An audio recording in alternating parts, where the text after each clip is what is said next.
live with another episode of Collaborate and Pull Together, a podcast where we like to highlight things positive on and off the table. Tonight we have some special guests. We have a big show, action-packed. We're going to have the likes of Linn on the show. We got Dan the Hat Centrella joining me, helping me out. We got Steve Fernandez coming in.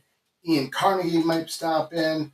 We got some people who pulled this weekend's Mac Challenger Series coming on, as well as Keystones. And we got Paul going to tell us a little bit about what's going on coming up, this upcoming weekend. Right now, we also got Bill Sinks, living legend, marathon man himself, right now on the screen. What's up, Bill? What's going on, guys? What's up, welcome, Bill? Hey, welcome. Thanks for having me. The true marathon man right here. I've never seen anybody pull as you do, man. I am utterly impressed and inspired by what you do at the table. It's definitely something to behold. Thanks, man. Hang on, I'm trying to turn this up. Let's see. Anyway, thanks for putting on and inviting me tonight. Oh, you know what? The honor's all mine. The pleasure's all mine. I'm glad to have you here. I think that you got a match in a couple of weeks coming up, right? Yeah, I do.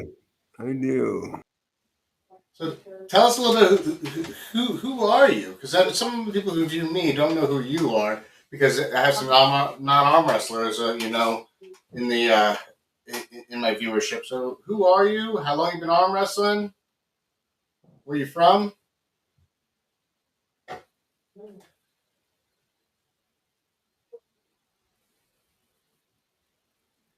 Bill, did we lose you? We lost him.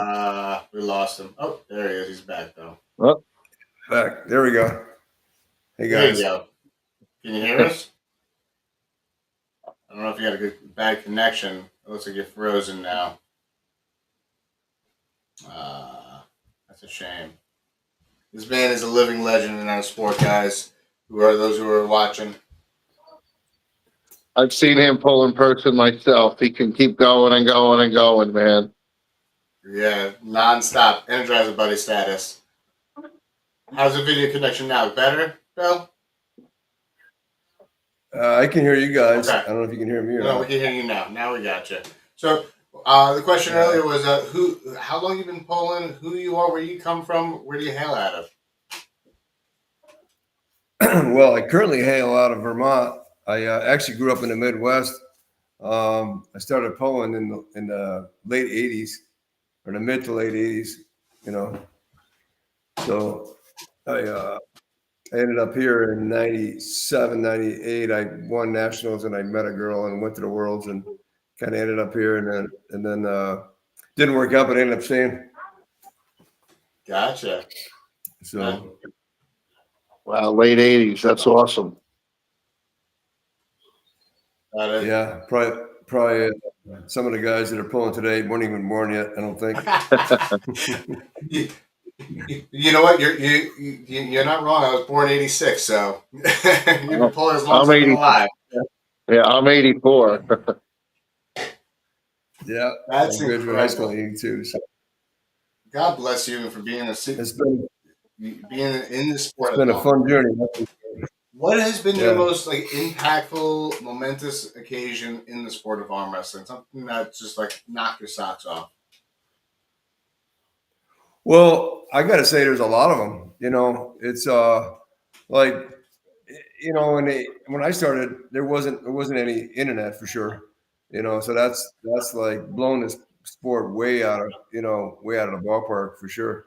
But I got to say, there's been times where you've had somebody that's really interested in sport and had a little bit of resource.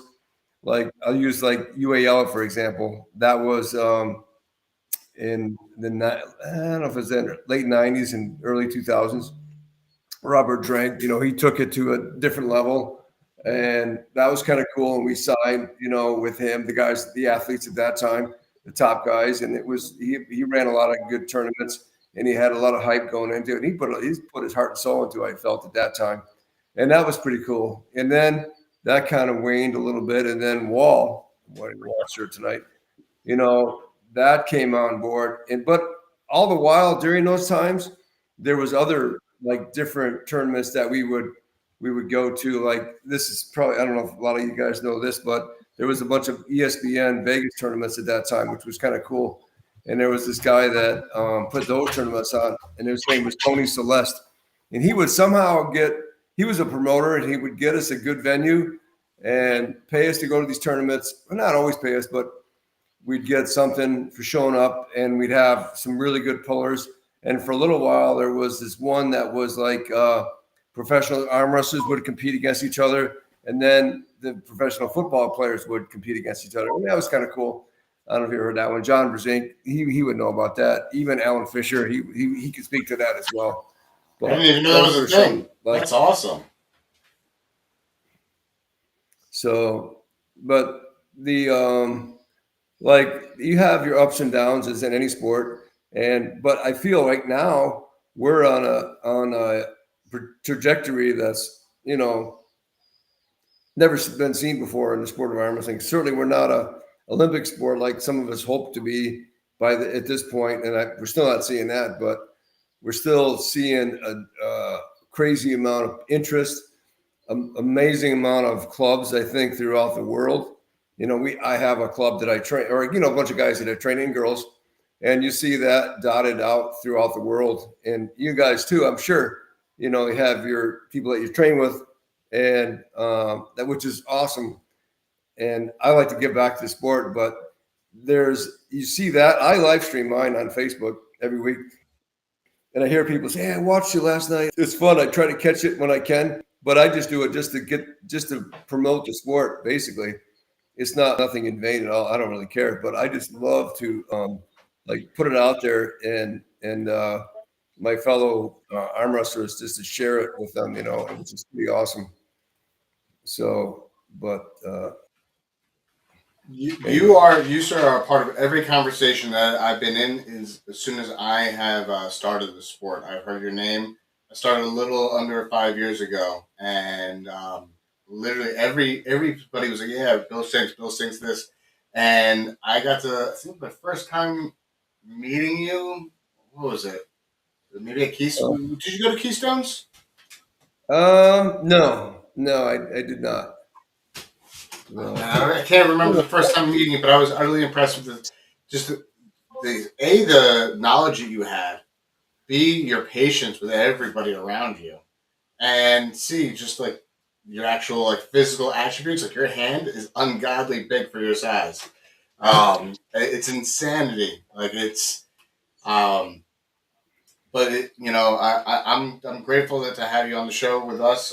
Grateful to be a part of your journey in arm wrestling, and we also have Ian Carnegie on right now. He's looking like he's trying to, end up in a washing machine. Well, it's like if I keep it this way, like you're all nice and full, but if I turn it, then I only see Dan. I don't see Bill and me. Yeah. And I really just want to see. I really just want to see Bill because I haven't seen him in forever. So hey, us WAL guys got to stick together, eh, brother? Right, you got it, brother. The old guard. I remember. What was funny though? I say we're the old guard, but I remember when I was new, Bill was the old guard then. So I don't know, man. He was a super old guard. Yeah, he was a super old guard. Yeah, super old guard. I'll take it though. I'll take that as a compliment, And Steve, thank you for those compliments, by the way. But I don't mind being the old guard because it's like I'm still in the mix, and that is awesome. And I feel great about that. I'm not winning, I'm actually not even competing in tournaments occasionally, but I still feel that if I got a super match here and there, and I just love the sport so much, and I want to give these new guys a chance. To whatever if they beat me, all the good kudos to them. It's the same with. I look at like John, for example, John Brzezinski. He sometimes just has a good time. He wants to win. Don't get me wrong, but if he wins, he's gonna give the guy accolades to the end of the world. Which is what better sportsmanship can you have than that? You know what I mean? That's 100%. You're still in the mix. I, however, am not. I am fully. I competed this weekend as a fill-in for Alan Ford, and I lost 3-2. But it was nice competing again, and I felt like the last final round, like the four, it was 2-2, and there's a certain technique that I won fairly easily. It was kind of like Alan's high hook, back pressure, high hook, and but he kept shoulder pressing me inside, and I consider myself an inside puller. So I'm like, I right. wanted to fuck around and find out and meet him in the center, and yeah, he got me. Fuck. And I was like, but it's okay, right? Like I don't train. I'm all promoter now. I'm trying to do big things and have. But honestly, I am about fun. I think arm wrestling should be about fun, and I've not had a lot of fun in arm wrestling for a long time. When I got in, Bill, like when I went to your event in Vermont, Yeah. arm wrestling was fun. They didn't Was that one take of the first tournaments you went to, Ian? Was that what year did you start? 05. Well, that's 20 05. years now. Okay. Years now. Okay. All right. Yeah. So I'm Right. a real vet, but I mean, you're like, I'm 05, I already had 30 years in the sport. I know. but, but I mean, like honestly, like when did you start? 80? 1980? 80s, mid 80s, mid 80s. Yeah. In all Yeah. reality, here's the reality check. The guys, pretty much guys, most of the guys in the sport start way before they ever compete. Like I remember in school, in junior high, in high school, arm wrestling almost every day at lunchtime with my select few friends of mine that would do it, which is probably 3 or 4 or 5, 6 guys. That I remember. So think about that training, and I certainly didn't know any technique at that point, but I was still doing it at 14, 15, 16, all the way into my 20s, and then finally competing in a tournament. But I feel that experience, just doing it, had an impact on my, because you as you're growing, you're evolving, and if you give your body these different forces or like I was into bodybuilding for a little while too when I was in my teens into my 20s, but the it for every action in your body you get these different type of it's gonna, I shouldn't say I'm like rambling, but it'll develop a certain No, way, no, we get you. It's you like know it's like layers, right? If you right, start Layers of conditioning. early, Yeah. you're building a foundation, and it keeps growing, and the house gets bigger. That's why you're able to step away and come back, step away and come back, right? Because right, once the muscle gets used to it, it's and it's just like me. I really I can't honestly sit here and tell you, Bill, that I've really put in a tremendous effort in my training as an arm wrestler since the collapse of the WAL. The WAL to me was my golden ticket, and I was yeah, going to market myself as a brand, and I was going to be this big star. This is all in my head, right? And I was going right, to, and then when that collapsed, I became a football dad. I just lived for my kids, and I didn't really get back into the sport until Phil Stoppard. I mean, there was a couple call outs. I thought I'd come out. I got whacked. I'm like, yeah, it's not for me anymore. yeah. I was basically a name that people could build the name off of. Whack that old guy who's not doing anything anymore. But then when I had an opportunity to start Mac, it's, the tinglies are coming back. You know what I mean, Bill? Of The ting, course. You get you know, you get that fuzzies back. the fuzzies, yeah. Yeah, But I'll say this: WAL was super fun. That's kind of why I've adopted some of their rules, like the close your thumbs, close your hands, go. I love that. It helps our league go really quickly. Um, and honestly, Bill, like I remember when I came down to Vermont, you pointed out a weakness in me that I took seriously, and it actually became one of my strengths.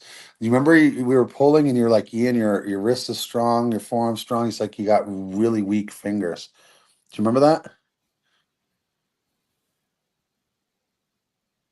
Uh-oh, he froze. Who was it? Me who froze, or he? No, I think No, Bill's he's frozen. Bill's frozen. Bill's frozen in a funny position too. But Yeah. I hope he.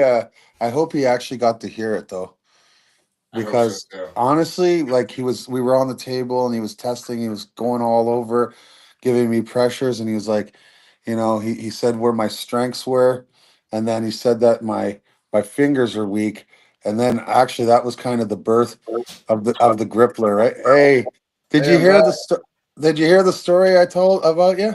Sorry, I did not. You said I pointed a weakness out of yours, and I didn't know you had one. No, you do. So basically, we're on the practice table, and you were testing all the angles, and you said that I had a strong wrist, strong arm. He said, but I had very weak fingers. And are you frozen again, Bill? I think so. I remember pulling with you early on. I do remember that. Yeah. Yeah, and you said I had weak fingers. I went home and I was like, fucking Bill says I have weak fingers. And I fucking that became like my strength. Like I'm the grippler, right? Now I'm the grippler because I kept working on my grip, and Yeah. then I became like fucking untop rollable. For a long period there, nobody was top rolling me. Basically they had to go Awesome. at me. Like the irony is the best way to beat me was to actually go through my arm. It wasn't to try to take my hand because I could contain everything, right? And Right. and I mean that happens when you're training with Devin Larratt for 15 years, and he's like constantly rotating and rotating and rotating, and I'm trying to contain on someone who's that tall. Mhm. But it helped. I honestly don't think I would have been where I was without that advice. Yeah, I inspired you. That's awesome. Thank you. You're welcome. I'll take that left-handed compliment. That's cool. Um, That's that's one of the beauties of the sport, right? Having the ability to have somebody who has more experience, even somebody who has other experience, give you something, and it just helps you skyrocket. Like we're trying to get Paul Linn on here. He is one of my biggest initial coaches who taught me my fundamentals of the style of arm wrestling that I didn't know I had available to me, and I just kind of took it and ran with it, and everything has evolved from there. I definitely can Mhm. appreciate that. But real quick, I just want to take a moment to shout some people out who are in the chat. We got quite a few people. We got Robert Kelly. What's up, man? He is the maven behind the many live streams that we have and pay-per-views. We got Dross Waylander. What's up? Taha asked a question if we know Omar Ustamar. Don't know that name. Turkish arm wrestler. Strong guy. I don't know. Eric You Fish mean says he's looking forward is to. is he formerly known as Farid Uzmanov? Because I know Farid has changed his name. I think. Yeah. really. Yeah, I think he did. He was because like I think there's like a Russian version of his name, and then there's like the Turkish version, and I think they're really different. I'd have to Google that, but I've seen his name be like something other than Farid Uzmanov. That's what he was when he was big in Okay. our time, right? Like when he pulled John Brzenk in that epic match, he was Farid Uzmanov, right? Right. Yeah, he Yeah, was. and now I think it's Usmani or Manali or I can't remember now, but it's different. Hmm. We got Eric Fish saying he's looking forward to seeing you tomorrow, Bill. Tim Talmadge in the Oh, house. good. Arm Sports Entertainment. What's up, man? Hey, He's tell him asking we as well. watched his. Oh, you got cut Hey, out. someone Oh, tried to call me. Tell him don't we do that. watched You're on a his podcast. pay-per-view while we were in Long Island together. Yeah, no, I told him. I Am I told him frozen? no, you're good. You're good. Oh God. I told him. No, you're good, Ian. We hear you. And then he's asking Bill what class you pulling Friday. You coming down to the East versus West? Oh, Yeah. I'm not. I can't make it this weekend. I'm going next weekend to your tournament. I'm not. I can't go to the East and West, unfortunately. I Can you got to kind guys of. see? I Can you got guys three. see me? Can you guys see me? Yeah, I we just. see you. We hear you. Oh, and here, okay. I think Yeah. what happens, guys. Have you been getting calls, Bill, while this has been going on? Calls? No, I don't Because think I'm so. getting calls, and when I get a call, it fucking freezes me. Yeah. Um, No. Anyway, what were you? Can you tell Tim that we watched his pay-per-view in Long Island? Yes, sir. Yes, sir. So We were watching it in Long Island after our Mac event. Um, we definitely watched it over with Dan Citrella and JJ and Table Monkeys, and Jason and and Robert Kelly. and Robert Kelly and Robert Kelly. Robert Kelly was present with us. We And can't forget Mateus, yeah. Mateus. So we had a whole crew watching it. Yeah, Matthias. Yeah, Matthias. Forgot about Matthias. We can't ever forget about Mateus. No. We also got Frank Perez in the chat. What's up, man? Joshua Harrington, We got Drew Logan in the Rivers, chat too. Big Logan Bittinger. He's a big Logan. boy. Yeah, what's up? I got to meet him this weekend. He's Yeah. a monster, man. He's gonna be there. He's gonna be there this weekend, Dan. Yep, I know. I'm looking forward to seeing him. Oh, there we go. What's up, guys? We got Paul Linn in the Uh house. oh. Sorry for the delay. What's up, Bill? Is that What's going on, Ian? Paul? Yeah. Oh my goodness. I talk to Ian more than I talk to my wife. I think you're not alone, Ian. How are you talking to so many people for so many hours, man? It's literally I get interrupted in a phone call by another, and I look at it. It's been a half an hour with this guy. I'm like, hey man, I'm gonna take this call. I talk to him for half an hour. Someone else calls. I say, hey man, I gotta listen. I'm a fucking operator now. I'm not an arm wrestler. Trust and believe. That's part of it, isn't it? Oh my goodness. You definitely need like a secretary, Ian. Ian, can you stop being on a washing machine? You're getting me dizzy. You know, Matty Oliver has been doing that for Mac right now. He's been taking the load of because I keep complaining that I'm getting so much information, I can't remember anything. Like I literally feel like an Alzheimer's patient because I'm like, who was it that I was just talking to? But Matt Oliver is taking over some of our social medias. So like sometimes you'll talk to me, but most of the time, like on Instagram and stuff, it's Matt because he's actually got the pulse of what we're doing way more than I do. I just show up and like, hey, what the fuck's going on today? I know that feeling. I know that feeling. Oh my god. I'm happy that Keystone was a success though. Really, I Yeah, was yours worried. I too. thought Yours too. I thought Jeff Luke wasn't going to talk to me anymore for a bit. Oh, it's all We're all good, good buddy. though. It's all good. And not only was it a success, but hang on, I got to shout out Paul Lynn's son came home a national PA state champion in the kids division. So God bless him. That kid's got a lot of fire in him.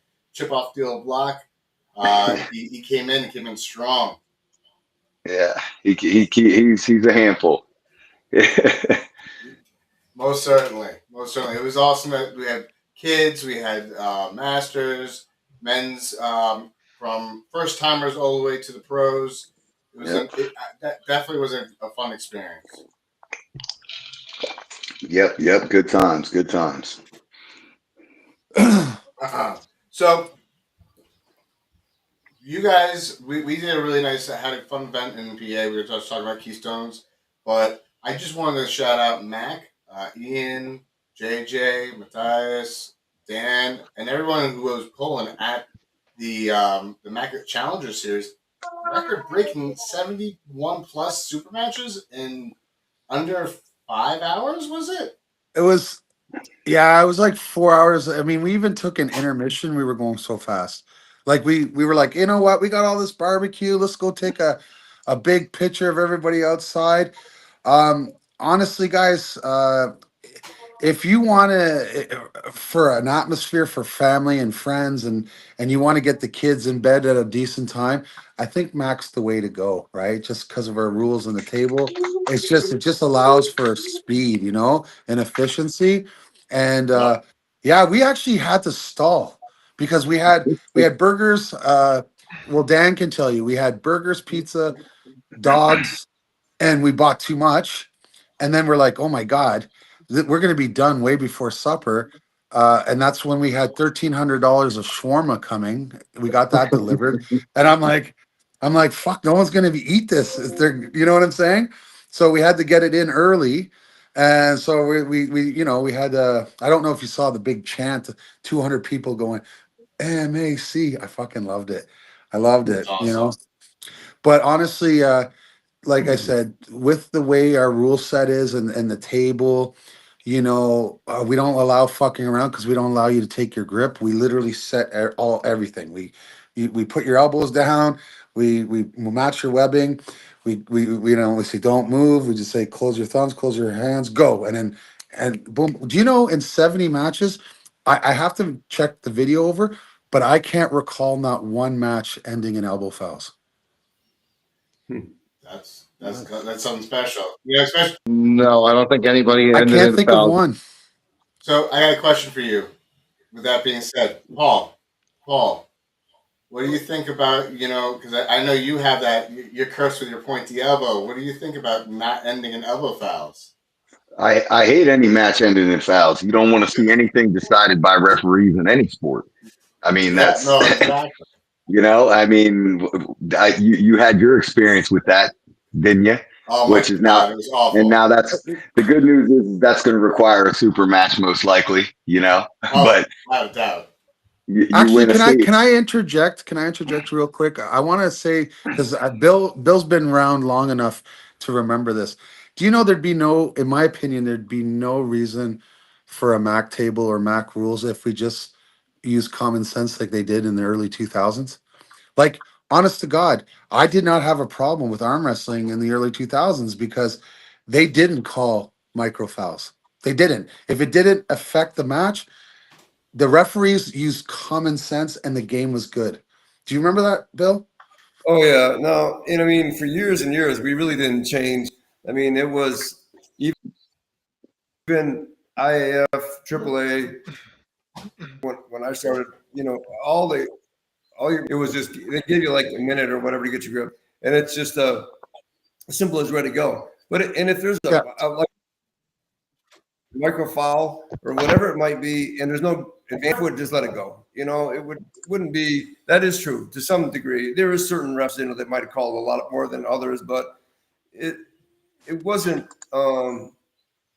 Today there's so many You different. felt like you could arm wrestle, right, Bill? Like you felt like you Yeah, got but into the match. the other thing I is never thinking walked away.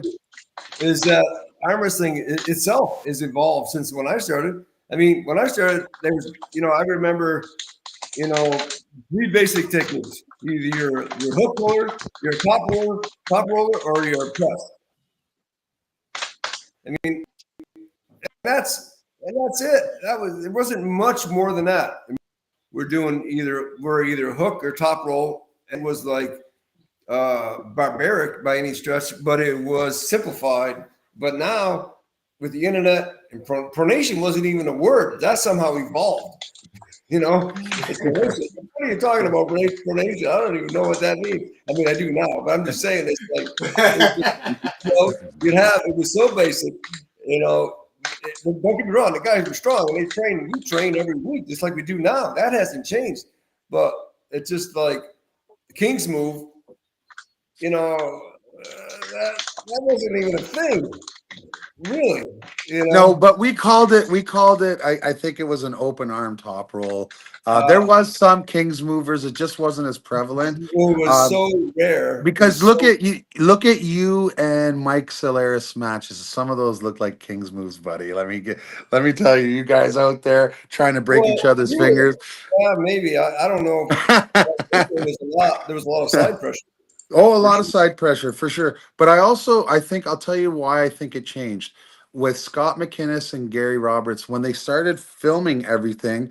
Guys would take screenshots of like little elbow fouls, and then they would go on the internet. Remember the Northeast board? Became like a cesspool. Paul, were you around for that? The tail end, that's how I kind of got roped in when through the Northeast board, right when it was drying up. Okay, so you remember it be turned into a complete and utter cesspool, right? Where it was like a battering or a shooting gallery for young novices to like tear apart like some of the legends, and then people just decided to walk away from it when Facebook got big. And then, but there they would take stills of little elbow fouls. So then it made the referees' buttholes get real tight, right? Because they're like, fuck, I got to call everything. Because if I don't, some asshole is going to take a picture and blast me on the internet. And so instead of using common sense, they just went anal retentive. And guess what? That's not a sport that I want to see. That's not something that any kind of investor is going to want to invest in, where 30 to 40% of the matches end in elbow fouls. That's ridiculous. That's a 5-minute conversation with somebody with money if you're trying to sell that product to them. You know what I mean? So they either have to adjust how they, and when I say they, I mean IFA, WAF, anybody uses standard tables, and go back to some common sense, or go the Mac way, where we actually have physical measurements tools on the table that determines, yeah, this is a foul, this is not a foul, and it's not a guess, it's a measurement. You know what I mean? Mm-hmm. Before we carry on too far, I just wanted to say we got James Clark on the shot too over here. He's got a match coming up. What's up, man? He's out in the Northeast. How we Joining doing? us. Can you guys hear me okay? Yep, man. Great. What's up, James? What's up, Paul? How you doing, man? It's been a while. Good, buddy. It has. You've been killing it. Can't see Trying. him. I'm trying. Oh, there it is. Yeah. Also, I gotta say, I gotta point something out. It sounds like Paul's gonna break his keyboard with his fingers. Aggressively typing. I don't know what's going on over there, but I'm it sounds loud. It's multitasking, man. I'm still working. I'm multitasking. He types Working on faster than I can the read. as a professional arm wrestler. You have a keyboard especially made for you, man? Because it sounds like you're about to break the damn thing. No, yeah, man. I type like I arm wrestle. Fast and violent. There you go. He goes through keyboards every week. I need a new one here. Keystone. Let's go. What's good, guys? We got Yusuf, who's self-proclaimed best arm wrestler on the screen. I don't know. I think Paul might beat over there. Whoa. That was before I knew Paul Linn was in the call. Okay. Oh, good. Yeah, look, James Clark's better than me. Ian's stronger than me. Bill Finks is a legend. I'll never catch up to him. I mean, Ian, Dan there you just go. won the PA State Championship against the guy I've lost to. So, like, what do you want? Listen, Paul, no, I don't think anybody believes anything that you just said right now. So You don't have to believe it. That's crazy. That's crazy. You just complimented James Clark when Bill Snakes is on the screen, by the way. Wow. I complimented Bill, too. Oh, that's true. That's true. Yeah, Yusuf only hears what he wants to hear. Yeah, that's true. That's true. I was just distracted by your. I was just distracted by your massive head, James. Sorry, it always. Hey, man, everything's big out here. Bro. fucking look at my head's huge on this screen right now. I'm like 2 feet from the phone, or 2 seconds. You look good, Ian. Living inside your eyeball, man. Ian, I actually, my haircut is inspired by you. I don't know if you saw this. Yeah. I got a lot of men in the copying me these days. I don't know. Find your own thing, guys. Find your own thing. You balding bastards. True. I was gonna say I don't know why you would cut your hair, Yusuf. You had a fucking great fucking head of hair, man. I'm saying if I had your fucking hair, I don't even know what I'm thinking. You know what it was? Is I'm obviously better than Sam Mitchell in every way, including the hair. So I just wanted to at least even one thing out, and so we were both kind of look like we were balding. And that was the main motivation behind the haircut. Definitely looks better than you do bald. I can tell you that much. Well, tell us about Keystones. Hey, Dan, get fucking sort it out there, buds. Let's hear about Keystones. I want to hear a little bit. Yeah, Steve, tell because you came in, Steve Fernandez. Welcome to the show. You came into Keystones. What's up, Steve? This is your fifth tournament in a row that you were. Fifth tournament in a row, man. I was fucking exhausted, man.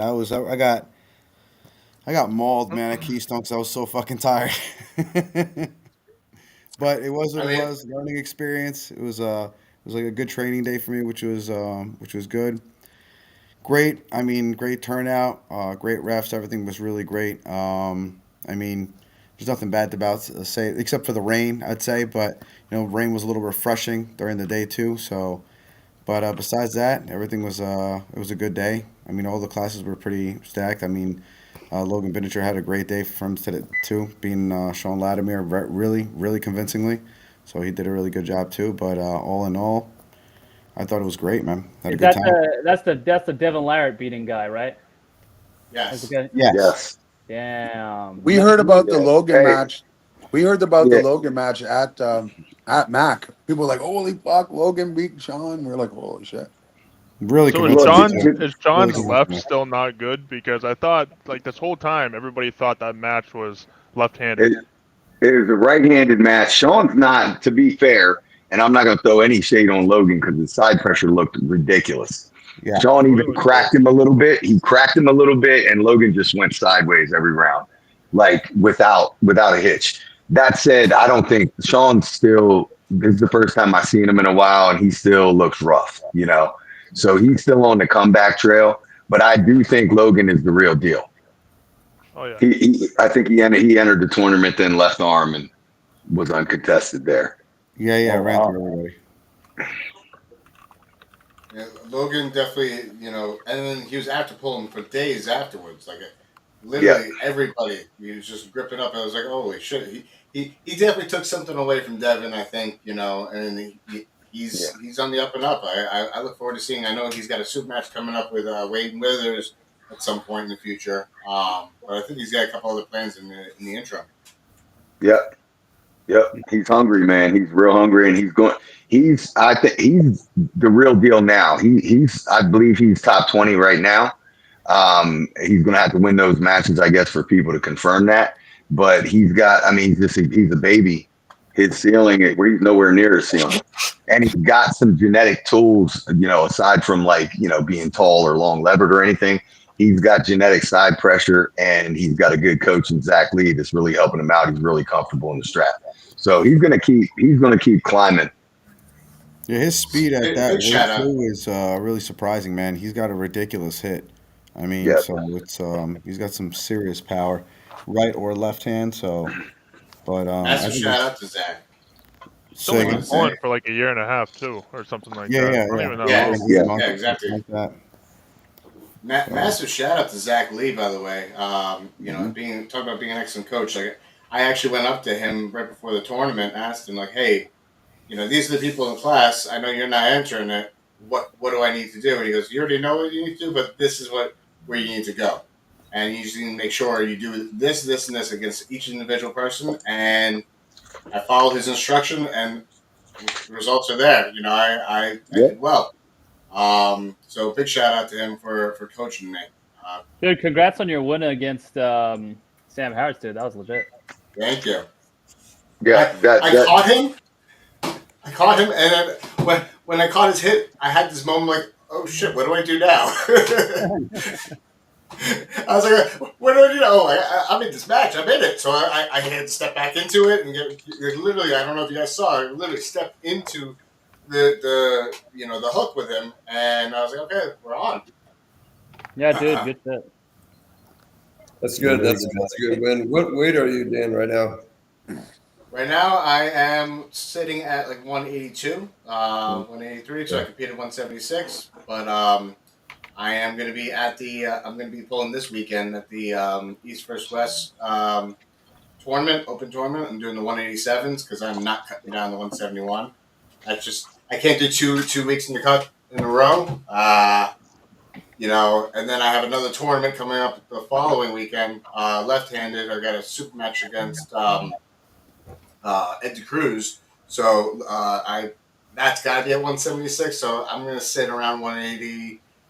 Between 180 185 comfortably, Mhm. and not have to do any cuts. Just eat clean and stay hydrated. Got my big ass jug right here, and just keep chugging away. Nice. James, I don't know if I know you, James. Nice to talk to you. Where are you from? Me? Yeah. Oh, you know me, Bill. We've ran into each other plenty of times. Yeah. You're just really forgettable, James. Yeah, tell me about it. Thank you, Yusuf. Yeah, I mean, you have such a big mouth. Nobody can forget about you. It's not as big as your fucking head, though. Well, do you I'd have have the a blue big head hair and a big still? mouth. What? Do you still have the blue hair? Now I remember. Yeah. Who the fuck had blue hair? Yeah, who the fuck had blue hair? Who's talking? Yeah, Didn't no, you somebody- are getting dementia, bro. Cut Dan's mic off right now. He's fucking out to lunch. Bill, I Hey, trained Bill, with did you go Mitzi. to Keystones? Were you at Keystones, Bill? I did not. Some of my guys did. I couldn't make it. But I don't know how they did. I don't know. Did you, Steve? Did you see them? How they did? Yeah, they both did. Yeah, Tupper did amazing. They both did great. Yeah, Tupper kills it every time I see him. Kelly came in first. Damn. Glenn Tupper had a hell of a war with Tim Zaffilia from Yeah. Gowanda Armwrestling. Garrett Tupper Ooh, is yeah. Damn, Oh, it's no. the fucking, it's the Arnold guy. that's my cue. That's my cue. I'll see you guys later. It's a special surprise for you, Hey, Paul. so let me introduce this guy. This is Please like do. one of my primary training partners, and I don't know how much screen time I can share with this guy right now. He came to Keystones in a full latex, custom-made Macho Man Randy Savage outfit, and then he You tried to already compete. know, baby. Then he tried to compete with it on and glasses. And we're in like the second match. I'm like, dude, take the glasses off. You're arm wrestling. What do you better lock in? Yeah, especially against Victor Clearwater, man. He's a fucking beast. Yeah. Dude, I gotta say, Macho Man, you created the energy level that I embodied for the rest of the day in my competition. I wasn't sure what I was going to be doing that day, but I saw you and the energy you brought to the table just lit a fire. I told you this in chat. I'm going to tell you this on live. Thank you for coming. Thank you for starting off the tournament with your little speech that you gave us. It got me fired the fuck up, man. I was ready to go and rip people's arms off because of you. Yes, sir. Hey, Wolfpack's in the house, baby. Ooh, yeah. I love That's it. The it. energy God was bless contagious. everybody. Sorry I'm late. I'm on vacation. I'm in Kentucky. Me and my family, we were just checking out the Ark Encounter. And we're in Williamstown, Kentucky. So Friday, gonna be flying out to Chicago. Can't wait to be there at the East versus West event. And by the way, Ian, congrats on the MAC event. I heard it was a great success. Thanks, brother. Yes, sir. I reposted something you said about the MAC. I forget what it said, but I said it. So just so you know, I saw it. And big win for Dustin Jelliff, another training guy. Just stole my thunder there. I wanted to congratulate Paul Linn and his buddy there, Dustin. He came up. He said, "What was it? I'm here to kick ass and chew bubble gum, and I'm all out of bubble gum." You know what I mean? Yeah, buddy. Wow. Yeah, buddy. Love it. He Dustin fucking. is looking like an absolute unit these days. You know what I liked about him? I'll tell you what I liked about him was, well, right arm, he was diesel strong. He beat Jamie Staken. Anyone who knows Jamie Staken knows that fucking guy's strong. And but then he realized he wasn't stronger than Eli Lapointe, left-handed, but he outthought him. You know what I mean? He outthought. So I'm like, okay, this guy's actually a thinking arm wrestler. He went high and outside, and he just stayed away. Anytime he got caught inside, he didn't really fight him too hard because he realized he didn't have that arm. And so it's good, right? Because if you sit there and burn out, then you don't have the shot in the gun for what your move is. And so he was smart. He was smart and real nice guy. I hope to have him on a MAC card one of these days. I think he came Main card, baby. Main card. I think he came to introduce himself, Paul. Like, you know what I mean? Mhm. Like, hey, I'm a bad man. Come, you know. And so he's done that. Yeah. So obviously, we got to take a look at him. I might have something super massive happening on the November 29th to rival East versus West magnitude, and like huge venue. But stay tuned, and if I can secure that, we'll see about getting Dustin up here. Yeah, Dustin's awesome, man. We're blessed, man. We restarted with Storm coming back and actually like fully committing now. It's created a little bit of resurgence So we're having joint practices now in PA. Working on getting Sam Harris back, but we got El Cesar, Dustin, Andrew comes every time. We got Nick Stone coming down all the way from Connecticut. We got Roger Learn, Black Ice, Del Rivera. We got like a whole core group of guys. And the big push now is going to be to really structure ourselves a little bit more like the Europeans. So like, my God, that's like got to be one of the top teams in North America now. My well, goodness. we've been hanging around like we always make the little hashtags PA versus the world and everything. But for the past couple of years, like it's been a little dry. So, but Storm coming back, and I got to shout Storm out. The key moments for me was Dan's performance with Sam in that class, and then Storm Chelino. So for those of you who don't know, Storm made a brief comeback, and he lost to Artem and about a year ago, and we didn't see him then for a couple months. Now he's been back for like 14 straight weeks, and we've been alternating practices. Yeah, we've been alternating practices, and every week I feel a stronger version of Storm, and he's not even back to like the hand strength that he used to have, but he won in that class with I believe Brandon Alcesser, Kevin Kaler, a Ukrainian dude, a bunch of like that was the best class we had all day, and he put on a clinic tape. And honestly, like I was very, very concerned with Kevin Kaler because if anybody doesn't know Kevin, it's bad dude. That dude is dangerous. Dangerous. And Storm put a clinic on how to go through his hand, climb, readjust, and did it twice. So I'm happy to have this guy back, and I feel like that's really going to be the catalyst for resurging us here in PA. Who wins, Dustin or Kaler?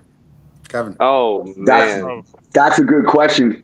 I think Dustin can put him in a hook, and then I don't know whose hook's better. I will say Dustin, last practice that we had, if that version of him shows up in a hook, I got Dustin by a hair. But the question is, can he contain Kevin's length? And I mean, something tells me right now Dustin's hitting another gear. Is the most important question is Storm Chelino's birth certificate name actually Storm? Absolutely. It is, man. He's the real deal, man. He is the Storm, bro. That's kind of epic. Paul. Yeah. You know what? I got to tell a crazy story. So get with the times, buddy. We all knew that. Yeah. Well, I remember years ago when I first went to my first competition with Paul Linn there at Keystones. I think it was back in 2020. And the guy that beat me there at that time, this is the beginning of arm wrestling for me. His name was Storm, but I forget his last name. So this whole time I'm thinking, oh my gosh, like I got beat by this guy Storm. And then next thing you know, there's another Storm in arm wrestling. And this guy is phenomenal, man. He's a phenom, dude. He's crazy. I mean, this dude's picking up Thomason's dumbbells like it's nobody's business. This dude's a freak, man. That's good to hear, Paul. That Storm's back. That's awesome. There's few people. There's few people. I mean, Bill's probably can speak on this more than me, but Bill, like you've seen guys come and go, and sometimes you just see a young guy coming in the sport or just new to the sport, and you can instantly tell he's going to be something. You know what I mean? You're like, if this man sticks with it, he's going to change the game or he's going to add to it significantly. My first time seeing Dustin, I got that vibe from him. Certainly when I first met Paul Linn, I was like, okay, this guy's going to take over. Didn't know how to arm wrestle. Ugly arm wrestler. I just knew he was going to figure it out, though. I knew he was going to figure it out. Yeah, he had too much. That's so true. So true. I can list off probably 10 or 15 people that because I've been in the sport so long that I could tell you examples of people that I pulled for the first time, whether it was at my tournament or maybe even just after a tournament, and they might have been in a different class. Like I can, I see that like while this guy, I remember Paul. I remember the first time I pulled you, in fact, and I don't think you were in my class.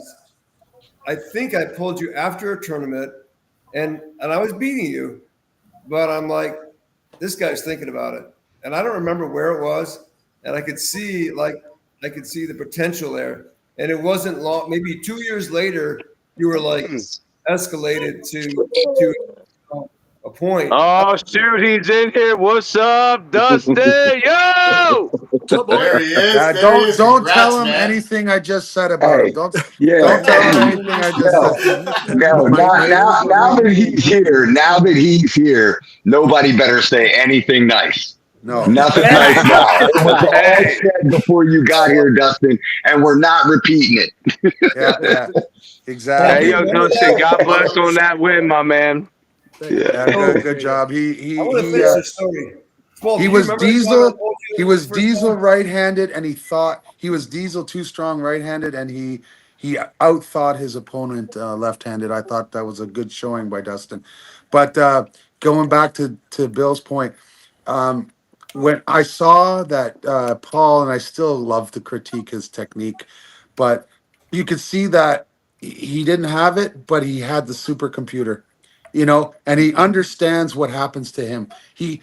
Paul understands when he's beaten, how he's been beaten. Do you get what I mean? There's one way to refine your own offensive gifts to beat people. It's another thing to understand your own weaknesses and how people beat you. Paul, he embodies that more than anyone I've ever known, except for maybe Devin. You get what I mean? Like he goes I back, know. he's like, Yeah. I lost this way. Now I'm gonna get so fucking strong in this area that can't happen to me anymore. So my Tell you son, I what, I'm mean, blessed to have Paul as my training partner. Let me tell you. my son competed and everything, and he won his class, and I threw his ass in the 12 and 13-year-olds or whatever, the next class up.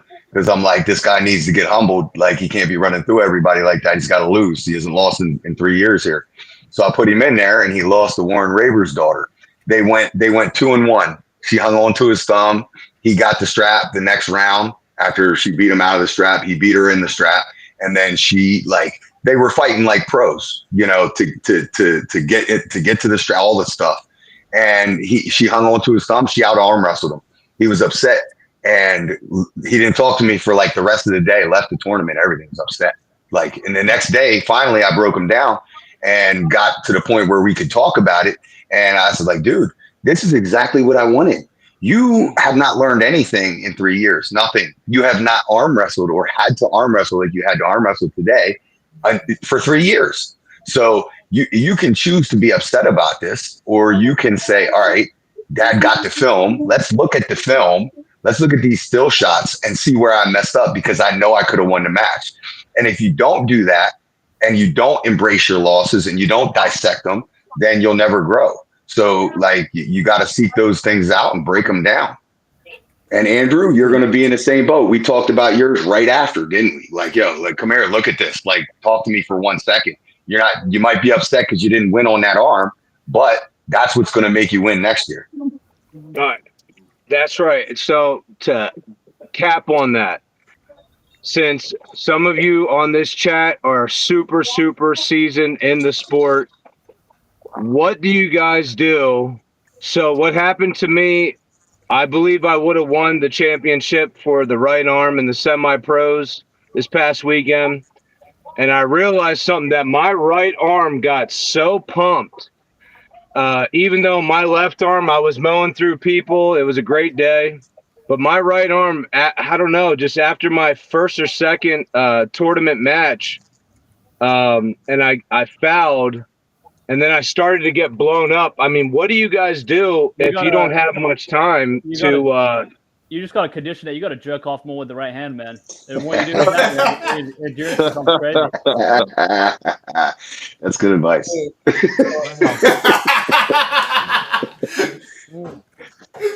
The answer to that. By Paul Linn. So some of the stuff that I've done in the past is if it happens to me and I get blown up right away, for one, I'll go in a corner and put my arm way up in the air and then try to keep the blood out of it. for one. Sometimes maybe I'll take an ibuprofen.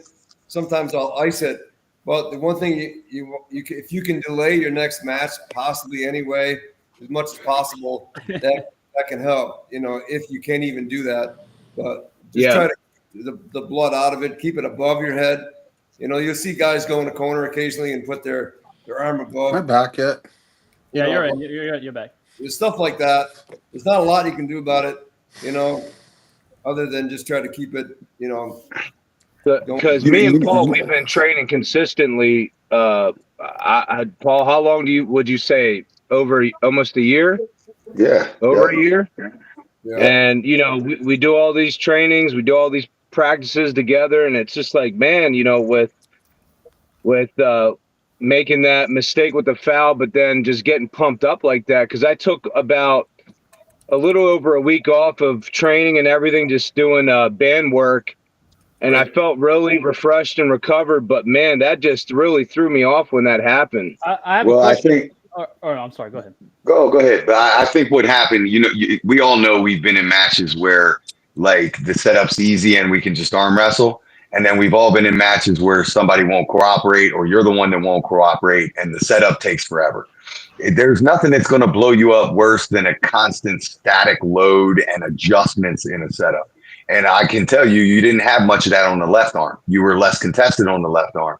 But when Victor worked you in the setup, and I know you were loading, and I saw all the load. So that's probably where it came from. Other than that, I mean, sometimes it can be diet related. You don't want any NO2 type vasodilators or anything that's going to create blood pooling and things like that. But sometimes the stuff just happens. Right. Just got to rub it out, shake it out. Phrasing. Does anybody else take pre-workout before they arm wrestle in a tournament or a super match? Nope. Never. No. No creatine, no pre-workout, none of that shit. Stay away from all of it. Nothing to retain water, nothing's going to dilate your blood vessels. Anything that you can keep, if you retain water, your vessels are going to be dilated because of that when you exert energy. When you start to heat it up, it will invariably become, more, you get more blood flow out of it. And that's not a good thing when you cool up in your arms. Because that venous return is awful. So you need someone constantly massaging your arm down to get the blood out of it. All right, let's talk to Dustin. Ask him how his weekend went. How did your weekend Dustin, go? how'd your weekend go? That was a pretty damn good weekend, guys. But it was, I felt good. I felt real good. I'd probably never been this confident going into competition before, just because of how my training went and the guys I trained with and how I trained. So I did expect a lot out of myself, but I knew if I got beat, then it was probably the best version of me that got beaten. So I wasn't going to get too beat down about it, but it did go my way in both cases, in both matches. So I'm really happy to keep going with it. I got a question for you. So this new style of arm wrestling table and rule set, was it super foreign to you? Like was it was it karate versus kung fu? Like, what is it? Like, was it still arm wrestling, or tell me? Oh yeah. So this was my first time on a MAC table at the weigh-ins Friday afternoon, and it was a little different, but I really didn't see any problems, any potential problems with it, and there wasn't any during the competition. The little things that were different I adapted to, and it was all good. But the one thing that getting some feedback, the one is that me? Yeah, it sounds like you. Hey, somebody else has an echo. Oh, we should probably all mute one by one. It's Paul. I think it was Paul.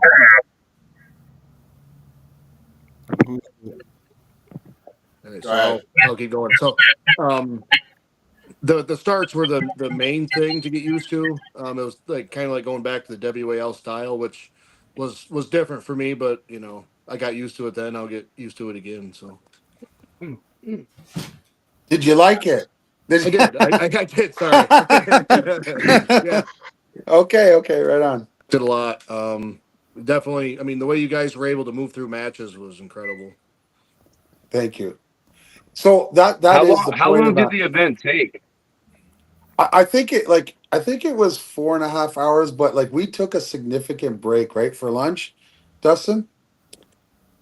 Like we did like 40 matches. Is he gone? He left, eh? Oh, I think he'll be back. I think something was going on with the speaker. Yeah. I think it was mine. Sorry, I had to get up and go to. I'm mid water load. I had to go to the bathroom. It was probably me. You got to be kidding me, Paul. Come on, dude. Come Yeah. on, Paul. So Amateur so hour. so Dustin, Wow. we went through 40 one matches, job. guys. We went through 40 matches like that, and then I called the break so we could get some hamburgers and take that big photo, that group photo. And the reason I did it is we were going so quickly. I didn't want to waste that $1,300 that I spent on fucking shawarma to feed us at the end, right? Right. Because guys, you know how people are sometimes. The event's over, they get in their cars, they fuck off, right? And I'm like, I didn't want to be stuck with all that food, so I'm like, okay, we're taking a break. Let's go outside, eat.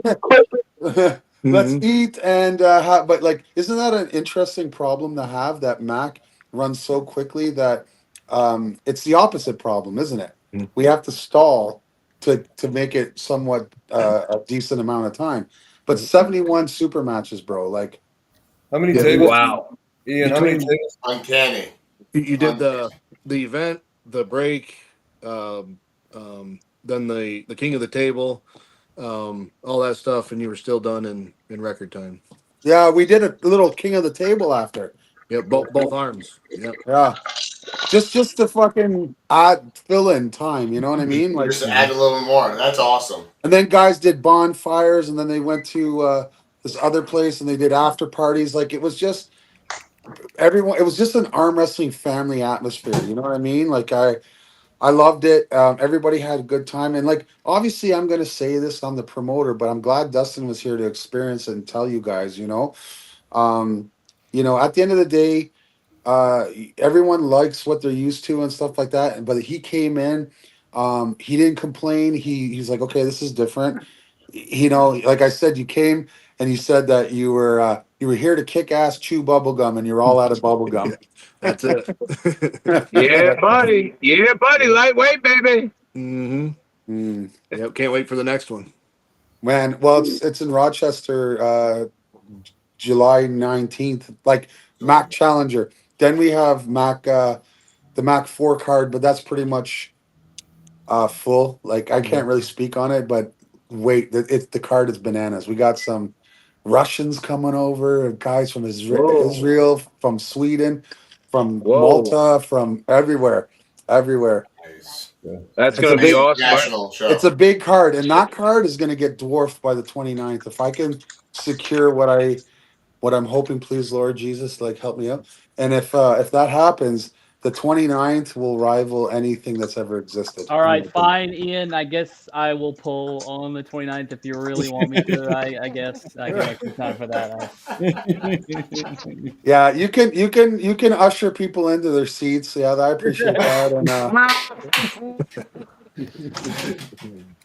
I might get Ian, I might get Paul Linn out there do a left-handed match.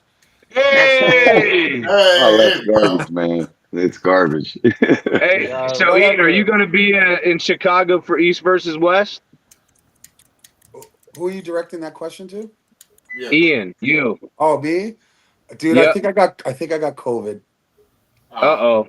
Yeah. So I Dang. don't think I should go. I got you. Just because, could you imagine I give COVID to fucking Levon? He just snaps my neck. Yeah, he could do that. Yeah, you're right. He's a bear, dude. Yeah. Hey, you got to watch out with that terminology nowadays, eh? Bear, big man, Oh, hey. You'll get the gay Ian, community after you. Yeah? Did you have your match yet, Ian, for your MAC event or not yet? I didn't get to see it. Oh, you want to talk about that, eh? Oh, yeah, I do. Yeah. So just point to know, I am not training, And Engen called me. Could someone turn that fucking thing on? Okay, what is going on? Someone smoke alarm. Somebody's Yeah, cooking. it's my wife. She's cooking. Mine Burning does. the Yeah, house first down? time ever, and the smoke alarms are going off. Oh, Dang, Oh, Paul okay. just had to Hopefully. leave. Hopefully he'll be he's back. off. He's off. He's like, could you turn that fucking? Could you imagine? Could you imagine? Oh, don't make me beat you again. You know. So, You're the nicest guy in the sport, right? so what happened was, Engen gave me a call, and he's like, look, we saw Alan Ford and on Mac, and he did really good, and we'd like to use him for this Saturday, right? I said, yeah, I don't know, why would I care? He's like, well, he's on your card, and it would in it the week before, and we don't want him to get hurt or something. I said, okay, no problem. But then I had the problem of having this big 6'2", 260-pound guy who's trained super hard for Alan. He doesn't have a match, and of course everybody else has got a match, and nobody wants that kind of an opponent on a spur of the moment thing, right? So I threw my hat in the ring. I'm like, fuck it, I'll do it. And when I saw the poster, they took like a picture of me from the WAL, like when I had like Levon like forearms, and like then they took a picture that made him look really small. And I'm like, yeah, I'll take him. Look at that. That guy got to beat that guy, right? Then in reality, I have like the massive dad bod, and he comes in towering over me, shoulders out to here. I'm like, this doesn't look like the poster at all. What the fuck's going on here? And False Uh-oh. advertisement. So first match, I wanted to give some feedback to Alan, so I actually pulled Alan's style. Like I posted, even though you're not really supposed to, but because we don't load, you can post, you just can't load, right? And then close your thumbs, close your hands, and I kind of high hook back pressured him one. Then I kind of tried to do a side pressure with him, and he just plastered me with Mike Aiello style uh, hook press. Then I said, Wow. okay. So then I went back to the first match and I beat him that way. And then the fourth match, he just flashes me with a shoulder press. And I'm pissed at this point because I knew it was coming. And I'm like, you know what? Why don't I just commit inside, boom, and just meet him at center? And like, because I'm like, at this point, I was embarrassed. So I get myself pumped up. I'm like, let's fucking go championship round, buddy. And like, I'm thinking I'm gonna outthink this guy. If I stop him, I'm gonna. So anyway, it was a great match. The fifth and final round. What I realize now is when you're really belly heavy, you can't torque and get behind your shoulder in those deep hooks because you're being pushed away. Where he's a big man, but he's thin through the waist, so he was able to get his back almost sideways, his shoulder completely behind his arm, sitting on my arm. And at a certain point, I realized, you're just not in condition for this. Like, I'm gonna bust my arm here, so I let it go. But Wow.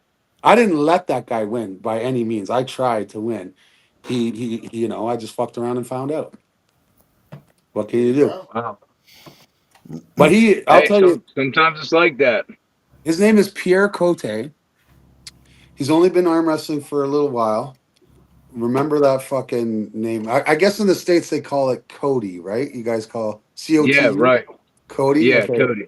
Up here it's Cote, but Yeah. yeah, he's a big man. I got him in a prelim at Mac 4 going up against Adam Wallace. Adam Wallace is the guy that beat Pork Chop. So the guy that beat me, the guy that beat Pork Chop, they're on a prelim at Mac 4. That's how high we're going there, boys. Yeah. Wow. They couldn't even make the main card. Wow. That's impressive. Hey guys, I gotta head out. Hey, good chat with you. Yeah, Take See ya, care for Bill. joining us. See Bill, ya, Bill. listen, I want you to come on next week to talk a little bit about your match with Vladimir coming up in 2 weeks. Yeah, thanks. Before you take off, actually, why don't you just tell us, what do you think it's going to go? What do you think is going to happen with Vladimir in 2 weeks? You know what? I got to study him a little bit. I honestly, I really haven't even. I've been training, but I haven't really, I never used to research anyway. I would just go pull, and that would be the end of it. So I got to see. I hear he's super strong. I hear he's like a really strong hook puller. Mhm. So my style is different. Yeah. So He's not getting in the hook with you, Bill. He's not getting there.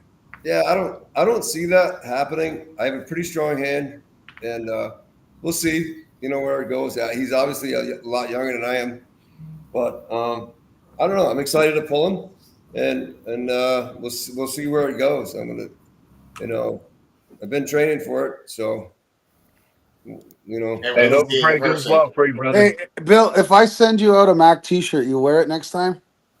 sure, shoot me one over. All right. Or send me one over. Okay, buddy. Yeah, and Dustin, great job this weekend, man. Thanks. I want to, I can see you. You're just getting better and better all the time. I remember, I don't know the first time I met you, but I remember pulling you a few times, and man, that guy is strong. You're studying, you're thinking about it, you're humble about it as well, and that's really encouraging and to see that. So you're gonna go places for sure. You got a long career ahead Means of a you. lot coming from you, And, Bill. Appreciate it. Yeah, that's what Yeah, I of course, said of course. before you got on. I was saying, like, it was impressive how you beat Jamie, but like you beat him because you were the strength gap was pretty big, and that doesn't tell me much about adversity. Mhm. But when I saw you with Eli and you had some adversity, that's when I knew you were a good arm wrestler. Yeah, 'Cause you, I had to think about that one. That's for sure. yeah. Eli Lapointe is he's like a pork chop, real strong, right? And you were like, okay. So you dropped your ego and you're like, let me think this out, and you beat him. It was very impressive. Yeah. Thanks, guys. We'll catch you next Take care, time. bro. See you, Bill. Appreciate it.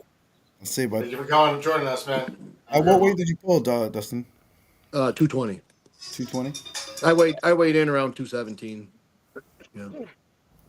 You more look like 240. I don't know about that, Dustin. Come on now. Well, maybe after the celebration snacks and stuff. There was so much. Tell me, there was so much food, eh? Oh my god. Yeah, it looked like they fed you really well over there. Yeah. What kind of food did you have, Ian? What's going on here? I love food, man. What's going on? Okay, so well, to start off the day, we had like cheeseburgers and dogs and pizza, right? And then obviously alcohol pop and all that shit. But then we didn't want to feed them that all fucking day because that can get kind of, you know what I mean? So I paid $1,300 to get 18 family meals of shawarma. Do you know what shawarma is? No. Yes. No idea. Shawarma is like Middle Eastern food, but it's like fucking halal. Yeah, but it was chicken and falafel and rice and potatoes and all these sauces Sounds and good. salad. It was fucking good. Dustin, did you have any? Sure did. What did you think of it? What did I you think liked of it. It was really good for especially post workout, post tournament. Yeah. Got some carbs and protein and all the good stuff. That Yeah, sounds like energy right there. Mm-hmm. man. And I'll tell you, I needed that food too because I was standing there. Like when you're organizing, like I'm not running around and building shit and stuff like that the day of. I did all that the day before, but the stress of just making sure that everybody's where they need to be and stuff like that, it takes from you. And by the time I was ready to eat, man, I was just like in the corner like a fucking savage, guarding my food there like I was in prison. I was like, I kept looking over. I'm like, that line's getting bigger. I'm like, fuck, there better be some food left for me, Oh, I dude. was like, It was crazy. God damn. Said, man, I didn't even get to eat. Sometimes you don't even get to eat because you're just doing what you got to do all day. Yeah. Well, I'll tell you what, Dustin, you definitely from when we first arm wrestled about a year ago, remember in your basement there, with Brandon, and you were just coming back, man. It's insane seeing your progress since then. So that's really awesome, man. I'm really happy for you, brother. Thanks, I'd like buddy. to see you and Kevin Kaler have a match. Yeah. Yep. That'd be fun. Oh yeah, That's I one wanna to say- definitely. that'd be a good one. That'd be a speaking of really hooks, good one. That would be a really good one. Speaking of hooks, strong So hooks. and- Kevin beat Jamie as well, but it was Kevin had to come back. Jamie was on the A side. I think he. Yeah, it was like 3-2 or something. Yeah. So you just made short work of Jamie. I think you have a shot. I mean, obviously Kevin's a lot of this. Yep. But I certainly think if you're able to execute your move, it makes things very, very interesting, doesn't it? Yeah, and I have an outside game too. It's just a matter of when it makes sense to use it, and with Kevin, I might have to bring it out and then Well, adjust even from if you there, just go bring it inside. out, even if you just bring it out to be able to slip for straps, Mhm. then you can get a bit of a bite on him. Yep. No, man, you were one of the most impressive pullers, for sure. There was a youth match at the beginning. Do you remember that youth match? I don't think I do. It was like Levi something, and I watched the video of them two today, and I was like, man, arm wrestling is going to be scary in the next 5 to 10 years. If these kids are that technically sound at like 20, 19 years old, Mm-hmm. fuck, the future of arm wrestling is going to be bananas. Yeah, a lot of those No young doubt. guys were throwing No, out we. some real advanced moves and stuff. I was like, damn. Well, Dan lost to a kid. Yeah, 16 years old. That's Dan, insanity. Dan, where is he? Fuck, he's ran off he screen. did he decided Yeah. he exited stage left. When we was like, fuck this, I'm out of here. Yep. He was Time to like, go. hey There he Dan, is. Dan, How much does this guy weigh? Oh, you're the 16-year-old you lost to. He's like 154. 260. Okay, 260's big boy, but man, 260. he was 16 years old. You needed to not lose that match, bro. Come on. Ah. But like Wow. this is what we're saying. This is what we're saying. These kids, they're getting Strong high end. and technical. That's it. It's the technique, right? Yeah, Oh, yeah. They come in at a very high level, base level. We have some new guys that are coming to our training ground, 18 and 19 respectively, and this kid who's 19 years old, never seen an arm wrestling table before in his life. Within about, I'd say, half hour, 45 minutes into the practice, he was top rolling, he was hooking, he was even dipping his toe in the water to do a press, set up for a pressing comfortably and doing it like executing beautifully. I'm like, what's going on? And talking about my weight class, and I'm like, oh shit, I'm gonna be in trouble. These kids are gonna be nipping at my heels. But before I continue, though, I want to shout out to Dustin because my hook game is only because Dustin gave me the fundamentals of the hook. Just like Paul didn't give me the fundamentals of the top roll, Dustin gave me my fundamentals of the hook. So big props to you, man, because the base of what I know and how I pulled the hook. I don't know if you got to see my match against Sam Harris. I was able to catch him in a hook and suck him in. Yep. It was. I feel like I was literally, exuding Dustin Jetliff a little bit. Well, I'm glad it worked out for you, bud. You almost want to see Dustin Jelliff and Vlad in the hook. Well, Hey. So some of you probably know, but that happened at Winter Blast. That was still, I wasn't early in my comeback, but I'm not the same now, but I'm not saying it wouldn't go the same way, but he threw me in a hook and I got to a spot. I adjusted, got my hips in the right spot, and we just kind of made eye contact, and I was like, all right, go. And he did. And he went right through me. Who went right through you? Vlad. Vlad's an absolute beast. What's his last name? I can't pronounce it. Sidorovin. Siderengov? It's Saplankov. That's what it felt like it. Okay, well, someone's got it. Yeah, because if he's on that level, I think he's got to get a Mac look. What do you think, Dustin? Absolutely, he does. That was at 198 pounds I cut for that one, but still, he was Wow. An animal. Is he John Terrian level? I don't know. Iron Bellinger before. You don't know who about Vlad that. wants to pull? He wants to pull Eduardo Tiete. Oh, that'd be a great match. Yeah. Oh yeah, he's been calling Eduardo out for a little while now. Yeah. Why is that taking so long? Eduardo had surgery on his hand, so he's out of commission for a little while. Was that the carpal tunnel surgery? Yeah. Okay. Yeah. Yep. It was real bad. So he's like 6 months into that, something like that now, and he's starting to feel better. So he wants to start training. But yeah, he wants to make a comeback. He's tired of sitting around and watching everybody arm wrestle. Yeah, Eduardo and I have had some fun matches. I wouldn't mind doing that again either. Yeah, man.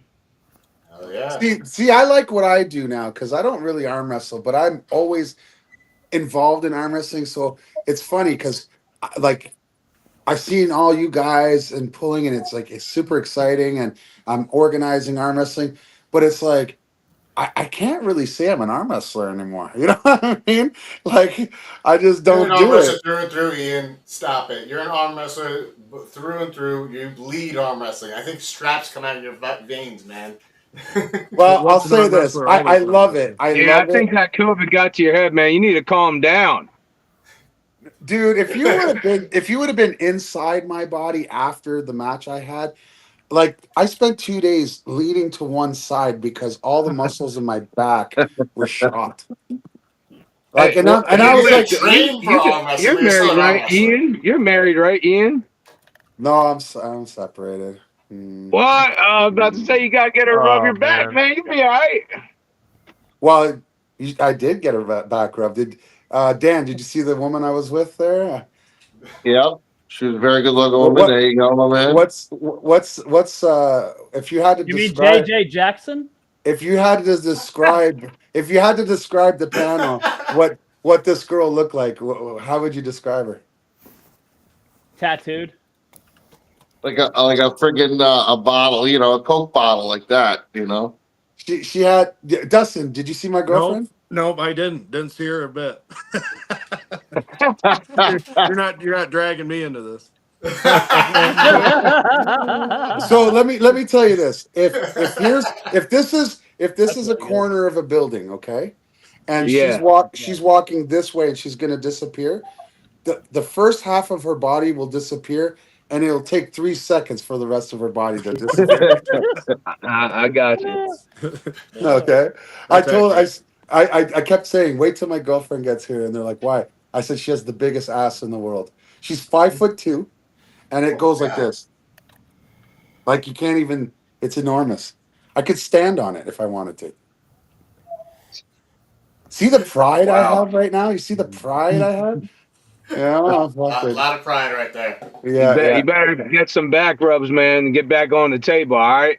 I don't know, man. I think that just solidified it for me. Where I'm done. Like I can't compete with these young guys anymore. Like I Well, tried to Wow. fuck around and give find. yourself a break. You haven't been training. First and foremost, knock it off, Ian. If you've been training, it's a whole different ball game, right? Well, here, Yep. Dustin can. Did you watch the match, Dustin? My Uh, match. I did some of it. Yep, yep. So when decided to make an outside move, I beat him. But I was getting embarrassed because he was beating me where I consider myself strong. Right. And so that last match, like he embarrassed me in round 4. I was pissed. I was like, so I've tried to fuck around and find out, and I just went fucking right inside with him, and cocksucker beat me still. I was like, God damn it. I was so mad. And I'm like, I'm done this. I'm gonna let you guys arm wrestle. I prefer to watch. It'd be that way But sometimes. but you know what? Who knows? If someone was to offer me a whole lot of money and gave me a match I would want, like there's a few people out there that are I've always said, they get more shine than me. Yeah, well, we all like this. I know all of us are like this. This guy's getting more shine than me, and I know I can beat him. Do you get what I mean? Mhm. And it's like, just I'll give me pull you that for guy, $15. buddy. You couldn't pull my, you know what I mean? Hey, Oh, like, I definitely could.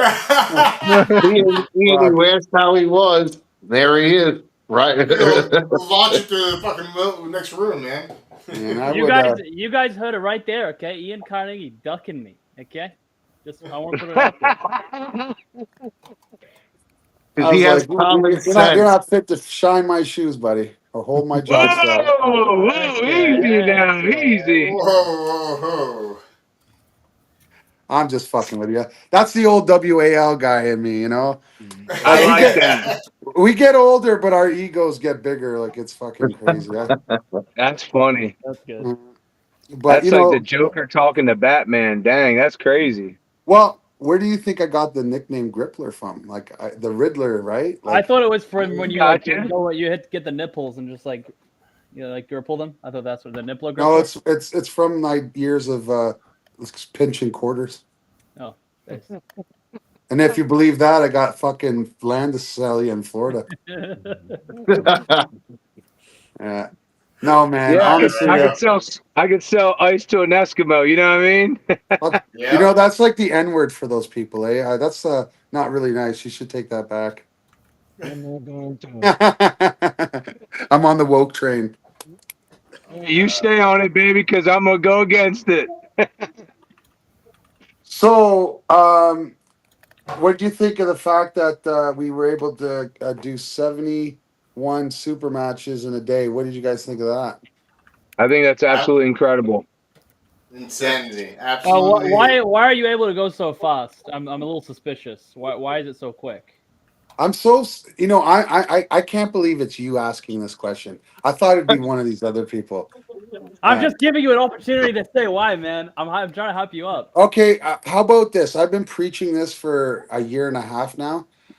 Dustin, you were there. Why can we go through these matches so quickly? I think it's all in the setup. Just the way the setup's facilitated. Close your thumbs, close your hands, go. And each round is just very, very little drama in the setup. Very little What about the fighting. shoulders? What about the shoulders? That too. That's part of the setup, right? So Yeah. it's you're able to start. So like Ian put it to me, and I never thought of it this way, but when you come to the table, you're able to assume a more natural position with your shoulders. You don't have to get all squared off like this. You can come to the table on a right-handed match and have your left shoulder at the angle you would want it anyway. Your opponent does the same, and that way you're basically equal to each other. Yeah, you're square to each other. So we use a clock system, okay? This is the right peg, this is the left peg. 12, 6. If we're arm wrestling right-handed, this being my left shoulder. Hey, I'm answering your question. Can you pay attention there, buds, or what? Who, No, me? huh? Yeah, you. Don't mind him. He's slightly retarded. I'm looking. I have two Oh, monitors. okay, I'm okay, looking I at it. see. Okay, I thought. Okay, anyway, so if this is 12 and this is 6, I go. The shoulder can be at the 11 o'clock. Okay, and so it's a natural. But if I'm at the 11 o'clock and my opponent's at the 11 o'clock, guess what? We're still square to each other, Right. and we're more naturally. It's more comfortable. What if someone goes to 12? Does the other guy also have to go to 12? No. Okay. I do that. I actually do that because I've been doing 20 years of WAF arm wrestling. I can't seem to just start like this because my brain won't let me because I'm retarded. And So what if you go to 10? Does the ref make you go back? yeah, to yeah. If you go to 10, it basically if you hold the peg and you put your right arm down, your body naturally aligns to 11 o'clock. Okay. All right. You know? Yeah. And that's what we say because everyone practices this way. So we practice this way, and then all of a sudden come the event. Oh, now I have to be like this, a way I've not been practicing my whole life. So now it actually changes things. When you throw that left shoulder, look what happens to my right arm. You see that? Yeah. Yeah. So, but you practice like this. So why can't we just arm wrestle like this? I like that. Makes no sense. Yeah, that's one of the things I really liked about the setup was the shoulder angles. Yeah. Super, super easy. It's sensible arm wrestling. In my experience with the Mac, allows for comfortability. That's the other side of it. The table, another arm wrestling table, you feel like you're trying to adapt to the table, but the table is actually for Mac. I feel like it's adapted to you more so because it's more ergonomic. It sits into your body where you want to go, and you're able to maneuver the way you feel more natural. On top of all the benefits of the more progressive setup. Well, Dan, didn't you say? Was it you that said Yes. the difference between? Yes. Huh? It's an arm. So a Mac. Yeah. Any other table is whether it's WAF or whatever. They're just tables with arm wrestling pads on it. Whereas a Mac table is an arm wrestling table. There is no other use. There's no other use for a Mac table, but a table. An arm wrestling table, if you take all the pads on it, you could eat on it. You could use it for You can. It's a table. Well, sometimes when I'm in my garage, I set my laptop on it and I do my podcast and use that as like my bar stool laptop case. If you take the pads off of fucking, this is where I found, because I was thinking about what other uses could a Mac table be used for. If you took all the pads off a Mac table, you know those finger skateboards, you'd have a nice fucking, you'd have A a half ramp. pipe. That's it. That's it. I'll tell my son that. One of He's those, like that. Ian. You were Ian, definitely Collects those things. Tell me a little bit about having no down riff. How did that go? And That's not a thing for us. What ended up happening was we actually wanted to experiment with 2 down refs so that the lead camera wouldn't. But what ended up happening is we had no room. Like if we would have had a downside ref, he would have been kicking the tripod. Okay. And I got news for you. The amount of money those fucking cameras and the setup and the gimbal and all that, we were like, we're not going to fuck around. So if we get a few missed calls and stuff like that, it's a Challenger Series, guys. It's not meant to be the most serious thing anyway. Although obviously for the main events, we did throw a second ref there. The big matches. Wait, Dustin, did you have two refs? No. See, that was a mistake. That yours was meant to be one of the main event matches, so you should have had 2 refs. But yeah, no, we're never going to do that again. That was just the venue.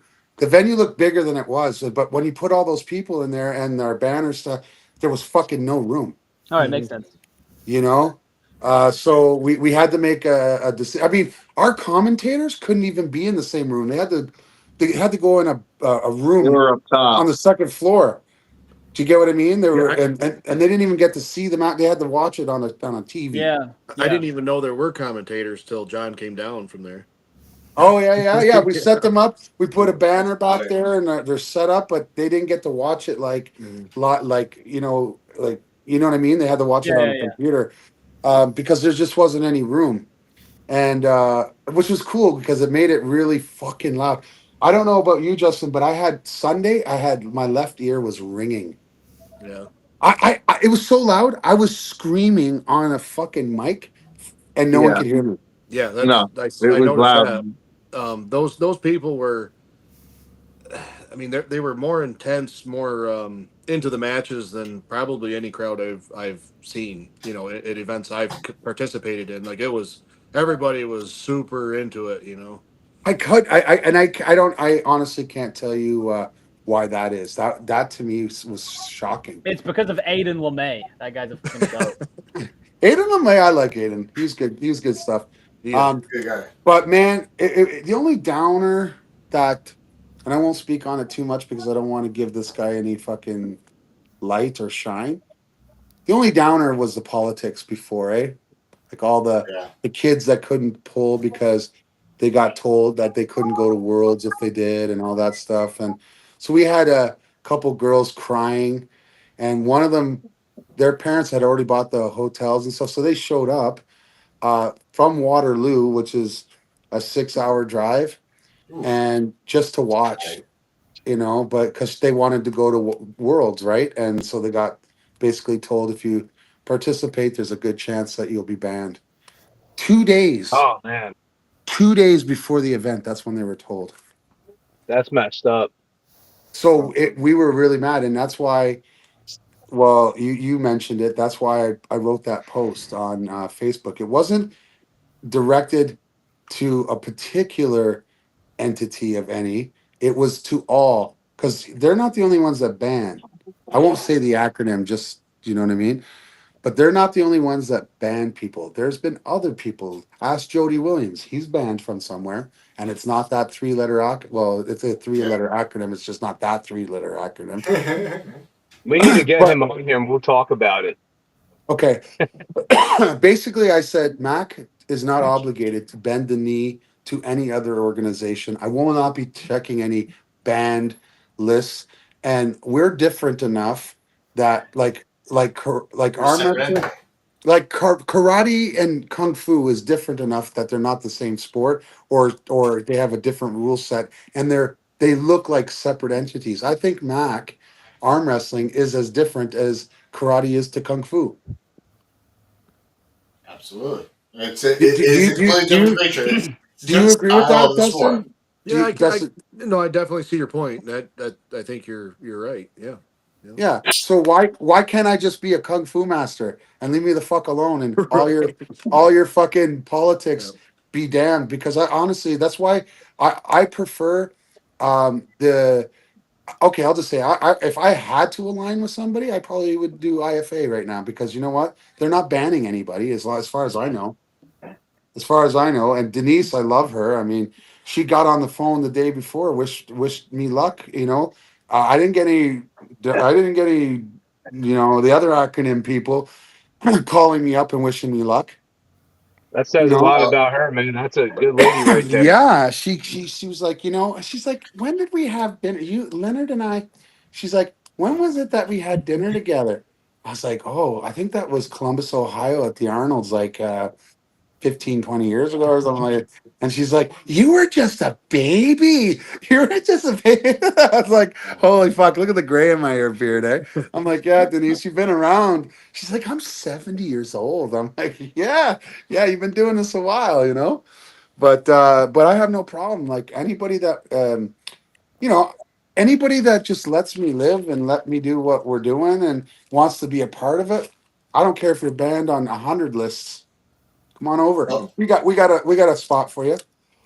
I do want to shout out though. We brought one of the Mac tables to Keystones, and I know Andrew got to pull on it for the first time, and a couple other guys that were at Mac got to pull on it. So Andrew, being that you're the only one that for the first time got to pull on it, what was your thoughts on the Mac table? Well, actually, it's not my first time. Not to make you sound bad. You didn't know. It's actually funny that you said that because I was going to bring that up. I met Ian down at Dave Morocco's practice. This is probably about a year and some change ago, maybe 2 years ago. I don't know if you remember that, Ian. We met down there, and you brought your table. I was strong that day, wasn't I? I was strong that Oh day. yeah, oh yeah. I was. And I yeah, know. when you brought it down, you were explaining everything about it, and I was completely blown away. I was like, man, this is amazing. This is actually I like the, like you were saying, how comfortable it is, how you could get your shoulders set up. You have more real estate, it felt like, and it was smooth. You weren't like, I don't know, you just weren't tearing yourself up as much as on a regular or as a traditional arm wrestling table, and I really liked it, and I still want to buy one. So let me know. I've been wanting one for the longest time. Well, Before you answer that, Ian, before you answer that, real quick, we got Logan Bittinger saying I was a huge fan of the new table. Logan loved pulling on the table as well. He was at Keystone. Yeah, it's nice. He had a huge opportunity. So, we're making waves with this table. I'm loving it, and so is everyone else. Well, Steve. Yeah, it's a great table, Ian. It's a great table. I hope and pray it goes into the mainstream of everything else as well. It's awesome. I really appreciate that. I hope we can work together and we can be alongside. Like I don't want if there's going to be a lot of people that like the traditional side, including me, because that's how I learned. You know what I mean? But my brain was like the traditional style with the rule set. It's not going to get us to the next level. No. So even though I'm more comfortable on a regular table, with my pulling style, I understand it's the next generation that can utilize it to its the bigger pads. Like when I watch kids play on it, I'm like, fuck, can you do that again so we can call that move something? Because I've never seen it before. You know what I mean? Like when kids play on it, oh my God, the potential of this table is incredible. Just so you know, that was the first Mac table design that made it on legs. That design actually is mine and my buddy John McAlpine. We built that in a fucking garage. What was that? Keystones was professionally manufactured at Elite Manufacturing. They make chiropractic tables. That's actually their design. They took my design. they took my design and said, "Why did you make it this way?" Well, I said, in my opinion, the bigger surface allows for less injuries to happen. I told them why I had a depression, all this stuff. They're like, okay, let's get back to you. They built that design, and unfortunately for Dan, but Dan, I'll make sure I get your table updated. That's not even our most recent table. Our most recent table, the elbow pads are fucking way better. Right, Dan? Oh Yeah. yeah, So much did much you? better. So did you see which table, Steve? Did you pull on? Did you pull on the one with the old pad, or is Steve frozen? He Or came. No, he pulled on when you put the new pads on our tournament. He pulled on the new did you pull on pads. the one with the new pads? Because there was one and one, right? There was an old What pad and about there was a you, new. Steve Fernandez? Yeah, I just don't know which one was the new table. Was it the I with the think he pulled on the one with the new Summer pads, if kickoff. I remember Yeah. correctly. Yeah. So We had the one, new pads at the summer kickoff. so the old pads, the one that was at Keystone, I don't know if you got on it. When you moved your elbow hard, the material would kind of bunch and warp the red barrier, right? The new ones, the fucking material does not move, right, Dustin? Right. Yeah, that was It all it, good. it it doesn't move, it doesn't distort. It's perfect. And that is now our standard. We're gonna leave it alone for a bit. I do have a pin line hybrid in my mind, but everyone's telling me to fuck off for now. So I said okay.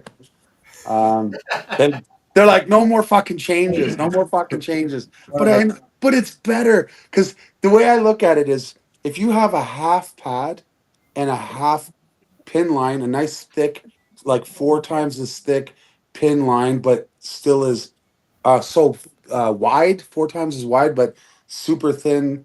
Um, and it'll make like a little window, right? And when you're down and you see it, you'll see your eyes will focus through that window and you'll see the pin better. I get it. It makes a lot of logical sense, but nobody wants me to do it right now. They're like, leave it alone. Fucking. I said, okay. So we'll shelve that for a bit. I think one of the And rule sets that Mac has is in the straps. I mean, that's one of my favorite places to be when I'm at the table. So just the fact that you can flip for to be in the straps, or I mean, if you slip out once, you're automatically in the straps for the rest of the night. that's the rule now. We don't do the coin thing because it takes too much time. Basically, me and you, we grip, we slip, we're in straps for the remainder of the super match. Nice. I Or you can, support I or you that. can love agree it. to it. I Also. support that 100%. That's really good. Yeah. I support that well. And Thanks. I happen to like it myself too. I got You news don't for have to you. back it around. I got news for you. You want um, regular arm wrestling to be as efficient as Mac? You can do it, even with your tables. Three things you do: leave the fucking microfouls alone. Don't call them. Period. Everything's a ref script, and just adopt the if you slip once, you go into the straps. Regular arm wrestling, WAF could do this, and it would help them tremendously. Okay, it would I help them agree. tremendous. I agree. I saw a lot of people's matches that took in the tournament at Keystones. Some people's matches took 10 minutes. Sometimes it seemed like it took a lifetime, and all they had to do was just get the ref script, had to go to the strap, and things would have just fired off the way they're supposed to. Yeah, like Crazy. you and me have a super match. We're fucking around. Ref's fed up. He's like, that's it. Yep. Ref grip, straps, boom. We're in the ref grip. We can't move. We go when they say go. We're in the straps. We're done. Yep. We're done that super match, and a super match that takes 10 minutes is perfect. Yep. I'm a big fan of your instant referee grip and instant strap. That's huge. I get that the ignoring the microfouls definitely will make things faster. So I support that for speed. But like, well, I am kind of concerned. Like every foul does give an advantage, in my opinion. So like, do you? That's your that's your opinion, and I respect it. But here's the problem with your opinion: it's not going to help the sport grow. I agree with No, that. you know what I mean? And I agree. it's like, you want to be a traditionalist, that's fine. There's an entire section of standard arm wrestling that supports that. We're like, you know what? it's not necessarily what's good for the athlete. It's the paying customer. It's the eyes on TVs, asses in seats, and they don't want that. Yeah, Understand? And guess what? When we talk about advantage, it's equal because if I do it, you can do it. So what's the fucking problem? Yeah, I get that. So you got to know how to cheat. That's what he's basically saying. Well, no. You Hold know up, who hold you're up. talking to? Come No, on no, no, now. no, no. Fuck off with the cheating thing. It's written in our rules. We have the pads are in an inch depression. So here's the tabletop, right? And then it's a long grade before you get to the pad. That's a difference Yeah. of an inch. If you come up and you bob and you're under this, it's just not a foul. It's just So not. Yeah. Okay. anything above that is a foul. Yes, of course. Yeah. Okay, yeah. I Right. mean, that's if it's that and clear. and, and everything's a stop foul. We have what's called a running warning system because if you look at our pads are not really pads; they're just a playing surface. That's why I keep saying playing surface. So there's a barrier, 10 inches by 9.5. The reason it's not 10 by 10, which is logical, it should be 10 by 10, but then it pushes the elbows too close together, Yep. and then it becomes a pressing leak. You need 7 inches of distance for both techniques, outside and inside pulling, to be equal. Okay, Sound, yeah. so in that red inch barrier, if my tip of my elbow sits on top of it, the ref is going to be like, "Warning! I must immediately get back into black." Now I'm live. If I pin, I win. Unlike a running foul, where if I pin, I just earn my foul. Fucking great! Interesting. What Have you like what an have you awesome ever had? Wait, hold on. What if I stay in the red for like 5 seconds? if you get a second warning, it's a foul. It's a stop foul. And if you decide to try to pin while you Yeah, what that it's just a restart. yeah. No, There's I so much room to fucking play though. Honestly, it's just ridiculous. It's really hard to foul out on those tables. Really hard. I like that. Hey Dan, back to your match against my boy Del Rivera Yeah. Oh. at Keystones. Okay. Well, he smoked him. So I'm sorry. what? What? Nah, Steve was Oh. being silly. Oh, so my one of my best friends, Dell, we're training partners. He was telling me something happened, and I didn't get to really see it, but I heard that the ref told you guys to close your hands first, then your thumbs. Is that Yeah. true? Yes, that is true. He told us to close our hands first and then our What thumbs. the heck is that? What is that, dude? I've had that happen. I've had that. You know happen. what? It definitely Both of you guys were. I think both you guys were not. Were you both uncapped? Yeah, they were uncapped. Both. So here's the thing, though. Here's the thing, real quick. I just want to share with you guys because this is where I have a problem with it. Bigger than all that. He was saying, we're all used to in the Northeast, cap or no cap, right?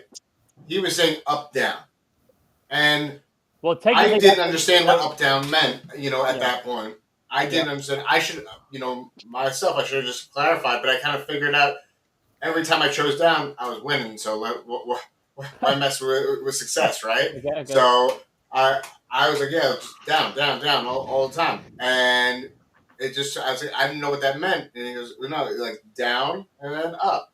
I was like, okay, up means you're capping, down means you're not capping. Yeah. That I think threw us off throughout the entire match because we were unsure what to do at the setup with those instructions and with those questions. I was definitely thrown off, and I could see that Dell definitely was getting confused about that. I think that's a WAF thing. They recently changed it to upward down. I don't know why. It's just fucking stupid. It is a that WAF is thing. crazy. Every single person at the match was saying cap or no cap, and when he kept going with the match, we were like, what are you guys doing? That's not right. That wasn't right. Cap or no cap, or over or under, both right, or cover, no uncover. Like, why would you say up or down? That's so stupid. Can we say who the ref that was crazy. That should have never have happened. Can we say who the ref was? Yeah, so it doesn't hurt. It was Simon. I fucking knew it, bro. It's that WAF shit. How did you know? Dude, It's because of the WAF. Yeah, I don't know. But you know what though? Like, here's the thing. I do know.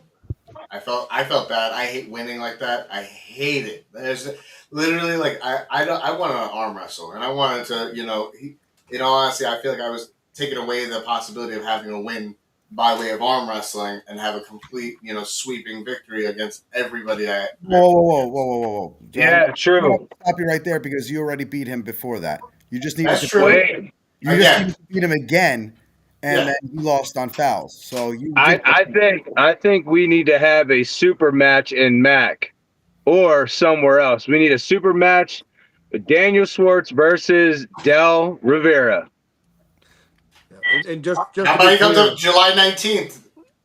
Hey, we should make it I want him happen. to go against Jim Clement up here because he lost to Danimal up here, and Jim just whacked Danimal, and now that he's beaten Sam Harris, I think I would like to see that match. Dan, I cannot believe you lost to Danimal, by the way. I was fucking heartbroken when that happened. Yeah, dude. Same. I'm not making any excuses. The dude is trained up. He was trained up completely. I didn't chalk up the way I needed to. I didn't have everything set up the way I wanted to. The first round gassed me the fuck out, and he came up ready with a full tank. My tank was a lot more empty. Next time, I'm not doing that kind of catch weight shit lower than I'm used to operating either, because I did not come in as strong as I could have. I just did. He was stronger. It kills your strength, man. Kills your strength. I learned the hard way with fucking Tim Lewis doing that. I lost 20 pounds to pull him, and I whacked him 100 times in a row. But the ref, I mean, that whole thing's a long story. But Yeah. my arm blew up. My strength was at an all-time low. Like coming in at a lower weight than you're used to. Just don't do it. It's a waste of time. Well, You're gonna. That's also the other thing is I did a weight cut instead of water cut for this tournament. I did a water cut and based off of what Devin taught me what to do and how to do a water cut properly. And I gotta tell you, my strength levels, I felt as strong as I've ever felt. I felt as connected as ever. I felt, my mind body connection did not get waned in whatsoever. So from this point forward, it's only going to be a water cut that I'll be doing. No more weight cuts ever. I was gonna say, James, how are you feeling, man? Because you got a match coming up against Bigfoot, and Bigfoot is no fucking joke on the left hand, dude.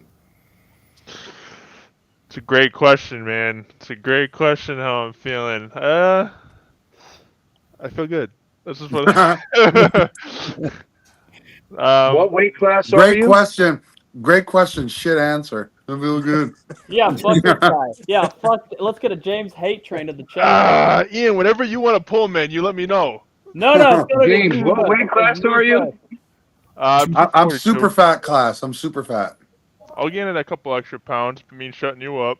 Buddy, James, what weight class are you? 242. 242. Okay. Yeah. I eat pieces of shit like you for breakfast. You eat pieces of shit. I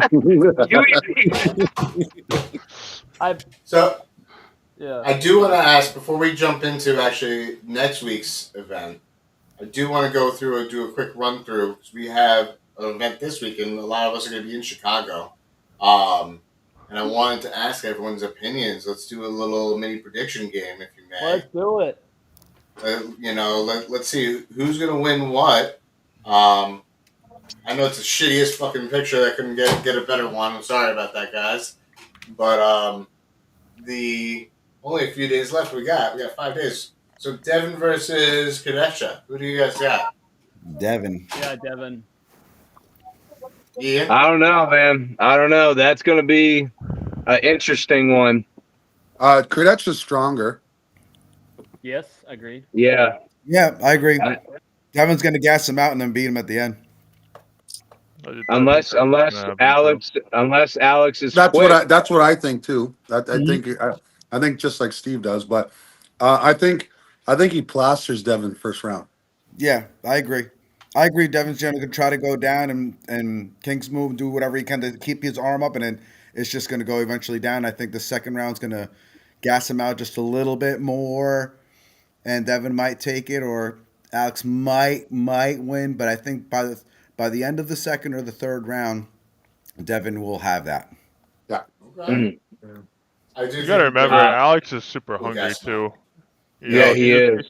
He just got whacked real hard, and Devin, you know, if there's a name to beat, Devin's it. So Alex come in real strong, and I wouldn't be surprised if he just whacks him all 3 rounds too, to be honest with you. But if Devin catches after that second round, I mean, I don't see Alex winning after that. I've been watching a lot of Alex's training videos, and that dude he's looking swole to the gills, man. Yeah, he looks huge. I Um, don't know if you guys ever seen him in person, Alex. He's that dude is huge. monstrous He person. is He's he's what they call a Polish mule. Listen, my last name's Mariski. I'm a Polak too. He's a mule, dude. That dude is a phenomenal. He's way more God bless jacked that man. in person than you think. Like on Yeah. the camera, he doesn't look nearly No. as jacked as I he agree is in with you. person. It's crazy. 100%, James. He is bigger in person than he looks. He's usually the biggest person in the room. Every time that I've seen him, when we went to whether it was East First West in Florida or anywhere that I've seen him, he was usually the biggest person in the room. He's not as tall as I thought he would be, though. No, he's really. I find he's taller than Devin. Yeah. He's what, 6'6" or 6'7"? He's got to be 6'6" max, because I was standing right next to him, and I am like real close to Alex, and I'm. Well, let me tell you something. They just measured Devin, okay, like on camera, and he's 6'5.9", so almost 6'6". Kudecha is clearly taller than Devin. I'm telling you. I don't know if it's an inch or two, and Devin's almost 6'6". This is a left arm match, right? This isn't right. Yeah, left arm. Yeah, I think, man, this is gonna be real. I wouldn't be surprised too if Alex does win this match this time. And Alex is actually pulling Morozov right that same night. Oh my gosh! Yeah. Oh my goodness! You better pull Morozov right first, then. No, he's doing it after, because the Devin match is more important. That's what I figured. Because he's in standing with Jerry, right? I'll tell you, he's going to be gassed if he pulls Devin first. He's going to be super gassed. Yeah, he's cooked. Well, he better have that Indian food over there at like the buffet there at the Mac event with him, or he ain't gonna get it, man. Yeah, exactly. Listen, they don't treat their athletes like we treat them, man. Come on, they don't feed them like we feed them. Yeah, no one gets fed like we get fed over here. Oh man, I'm all about food. Look at my steak, boys. Tummy. Okay. Hey, look at that! Look at that! So let's see. I'm trying to get my protein in. What about Fia Resik's opponent? I don't know much about her opponent. I don't know either, but I feel like I got Fia. I feel like I heard a bunch of the Swedish like teams say that the Elin Anaheim or whatever is like super talented. So I'm hoping to see some good things, but I mean, Fia's more tried and tested, so I got to go with her for the win. Gotta go with Fia myself. I think Fia's got it. Matt Mask versus Irakli. Matt Mask. I think left-handed. I don't know. I got Irakli probably. I think Irakli. It's left. It's left. Yeah, it's left. Where the fuck you been? I don't even understand why it would be left. That makes no fucking sense. Yeah, who cares? Why? Who cares? I think it's just a filler match. I think it's just a filler match, honestly. I actually, just don't care. And the fact that Levon is going to be there, Irakli probably wanted to be by his side, said, "Hey, Engen, give me something," and Matt stepped up. Like, what else really could it be? Yeah. Yeah, I don't know, man. You know, they'll have Matt Mask on every card if they can, no matter how many losses he is. Entertaining. That's right, because people want to watch him. Oh, but he's entertaining. He brings viewers. Yo, Florida just scored on Edmonton. I got to give it to him. That was one of the best plays I've ever seen in my life. But fuck me. What? All right, moving back to arm wrestling. Who gives a fuck? All right, next match. Todd. I will versus slap the Mark. taste out of your mouth there, buds. Oh man, Who do you get? Who's your next match? guys, I am never getting a Mac match. It's over for me. Yeah. I don't know. Which one did you? Maybe want? one day, Yusuf. Maybe one day. Hey, I did pretty good. I'm surprised he gets any matches at all, to be honest with you. I did pretty good at that Mac event last year, so I did enjoy the table. It was good. Was it on a new Mac table or one of the old? I honestly don't know. All I can tell you is it was that one in New York in like maybe August of 2024 or June, sometime around there. Oh, was it after a Knuckles Up event? No, I don't think so. Or maybe I don't think so. I fucking don't know, man. Maybe there's Mac tables out there floating around that I don't know. Well, no. It was like it was at the Arm Battles of Rochester. Rochester. Yeah. I was there. Yeah. I wasn't there, so it's probably okay, never mind. Fuck. Stanley Cup playoffs, boys. Come on, get it together. I'm Canadian. Who the fuck watches golf? All right,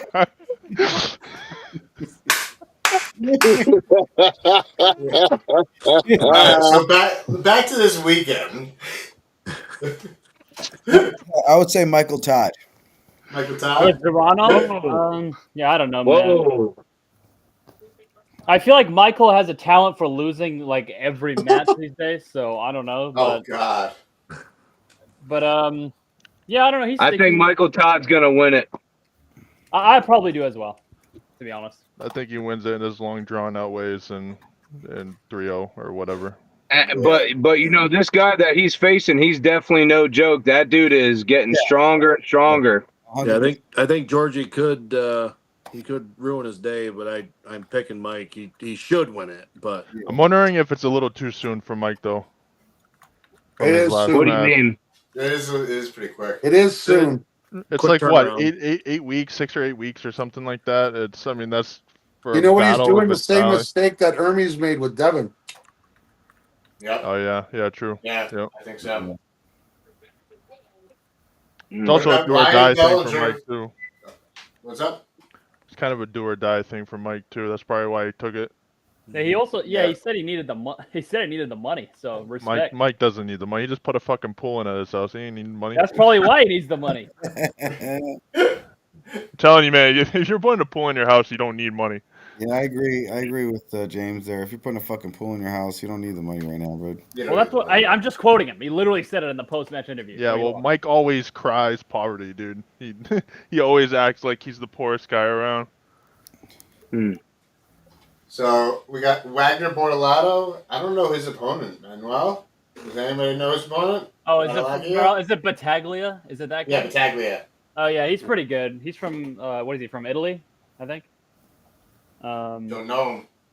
Yeah, I don't know. So Battaglia is a WAF puller, and usually WAF pullers at their first like super match or first East vs West super match. I mean, it's tough to transition into that like drawn out thing, as opposed to just like a main draw tournament. So I would say Wagner has definitely the super match experience on him. But I mean, he's a legit guy. He's a WAF guy. He could go either way. I would probably go with Bortolato, especially because it's left. Especially left arm, yeah. Bortolato, he's just a freaking animal. I want to see Bortolato at on a Mac table and try to do his. He won't. He'll get a hernia. No way. Guy'll shit his pants. I can't break this thing. Hey, you guys told me. I think you, Ian, when I got there Friday, you said this is Bortolato proof. That's funny. And you were on it. Let the guys know. Like, is it Bortolato proof? Fuck. I think so. It's sturdy, that's for sure. 163 pounds. That's crazy. Wow. It's a heavy table. It's a whole lot of table. We got Joseph Morano versus Ivan Portela. I don't know anything about Ivan, but I have no fucking idea who that guy is. Yeah. Joseph's on a tear. Joseph will win that. Yeah. That's what I'm thinking too. Joseph. Where's that guy from? Arizona. Yeah. Arizona. It's the guy who beat fucking Kevin Palco. Yep. Yep. And Kevin Palco is fucking good. Yes, he is. He's pretty good. You got Who wins, Kevin Palco or Michael Hitt? Mike Hitt. Who the fuck is Palco. Mike Hitt? I don't know who that is. Isn't Mike Mike Hitt like an I don't know. He's reporter? only Mike number Hitt. 5 in North America. Mike Pretty Hitt. fucking- Is he Canadian? No, he's American. He's from Ohio. Mike Hitt. Wait, I say Palco wins that one. Mike Hitt. Mike Hitt wins, I think. I agree. Well, he's from Ohio? Surely they pulled. Isn't Kevin from Ohio? no, he's from Indiana, I think. Mike Hitt's from Indiana. Oh, my bad. He's from Indiana. Palco's He's from Ohio. Yeah. Palco's Ohio. Indiana. He is from Indiana. Okay. Yeah, he's from Indiana. Am I don't know. I don't know why it is, but I get everything in central fucking USA mixed up. It's like I only know West Coast. It's okay. You're not from here, Ian. It's I okay. gotta get Right? West Coast and East Coast. Everything in the middle, it's like fucking. I don't know, man. It's like fucking Deliverance. Hey, it's my first time in Kentucky, man. It's I'm like what? it's like Where Deliverance at? country, right? Those I banjos. fuck my cousin. I'm okay. Oh, God. Can we let this guy in Don't be America? don't be talking about West Virginia like that. You know what? I got news for you. So my mom. Don't be talking about my cousins like that. Listen. My Hey. mom is American, and I have family in Virginia, so I don't fucking mess with Virginians. All right. So I have family in Dinwiddie County, Virginia, just outside of Richmond. I think what you have to worry about is West Virginia, not Okay, Virginia, West buddy. Virginia. Yeah, is that banjo playing country? Is that fucking spoons? Is that spoons and fucking banjo country? The whole 9 plus. Plus Is your that cousin. fucking Yeah. is that toothless fucking harmonica playing country? Is that what's up? You got it, man. Those are my people, brother. Are those moonshiners? Is that moonshine country? Yeah, they got it all, Are man. you trying to throw every West Virginia's stereotype you gorgeous. know in your arsenal 100%. out at once? 100%. I'm like fucking. What does a redneck hillbilly fucking American do? It's like, yeah, Watch that's Hells it, Have Listen, if you want to know, just watch Hells Have Eyes. You'll get everything you need to know, buddy. The Deliverance. Watch Deliverance. That's where I got. Deliverance. That's where I got my quotes from. Hills have eyes. Here, little piggy. So I guess this is a bad one to the next match. I would say is Alan Ford versus Ryan Bull Bellinger. Who do you think I got? Mr. Ford. You got Ryan, right? You got Ryan all day long. I think it's Alan Ford 3-0 uneventful. Ooh. I don't see how Allen can lose that. To be honest with you, like I hear a lot of good things about Ryan. He's amazing. He's I've only amazing. seen The him play problem one is time, he's though. not going to get. If Ryan gets his move in, he'll probably win. I just don't see him getting his move in. I just don't see it. Look, you know how fast Doug Allen is? Yeah, he's Okay? And Doug Allen That boy is and fast. Doug Allen looked like he was standing in quicksand against Alan Ford. It was just like bang every time. And Doug's like, I don't know what to fucking do.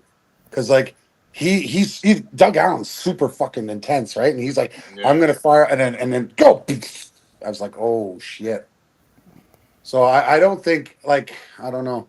I mean, maybe I just don't know Ryan well enough. I know he's strong. I think I'm in the same boat. What's that, sorry? Ryan Bellinger. I didn't hear that. No, I said Ryan Bellinger is really good. Yo, yeah, he's really fucking good.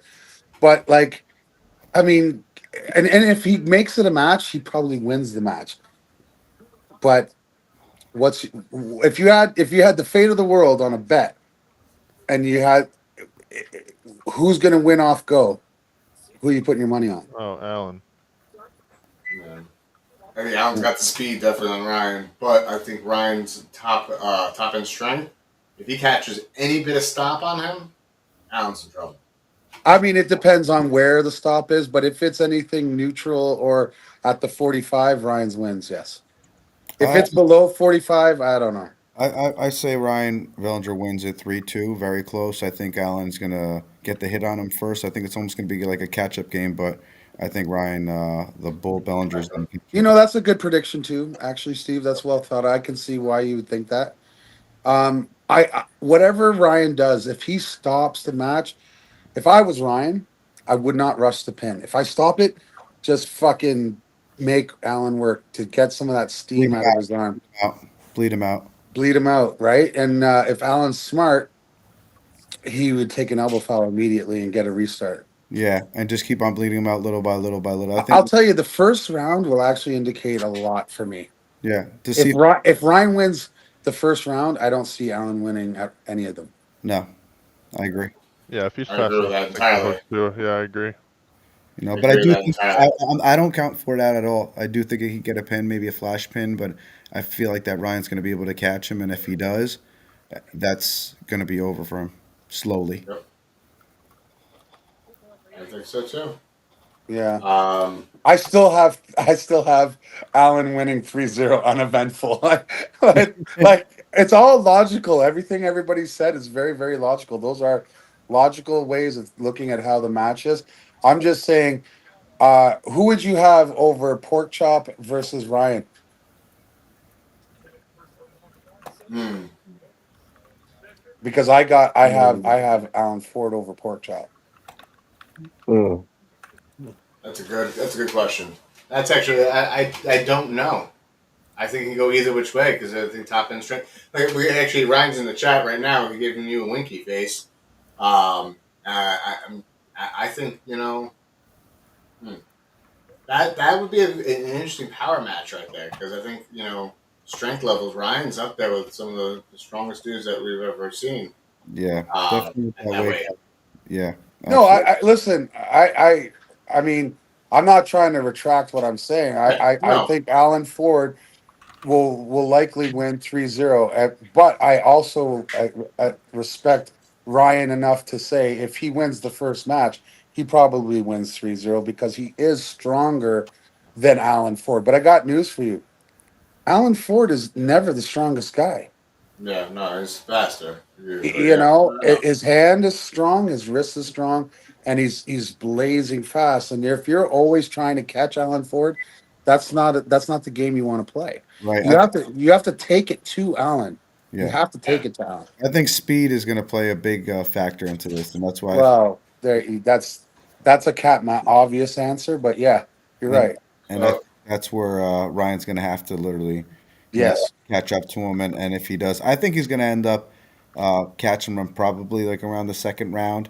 I don't think he's going to have the same amount of speed that he did the first. And I think it's going to be a catch up game. I think I'll still say Ryan 3-2. I seen him come back from places where people thought that it was done. I'll tell you. I'll say this because I'm like that.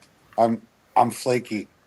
If Ryan wins the first match, it's 3-0 Ryan.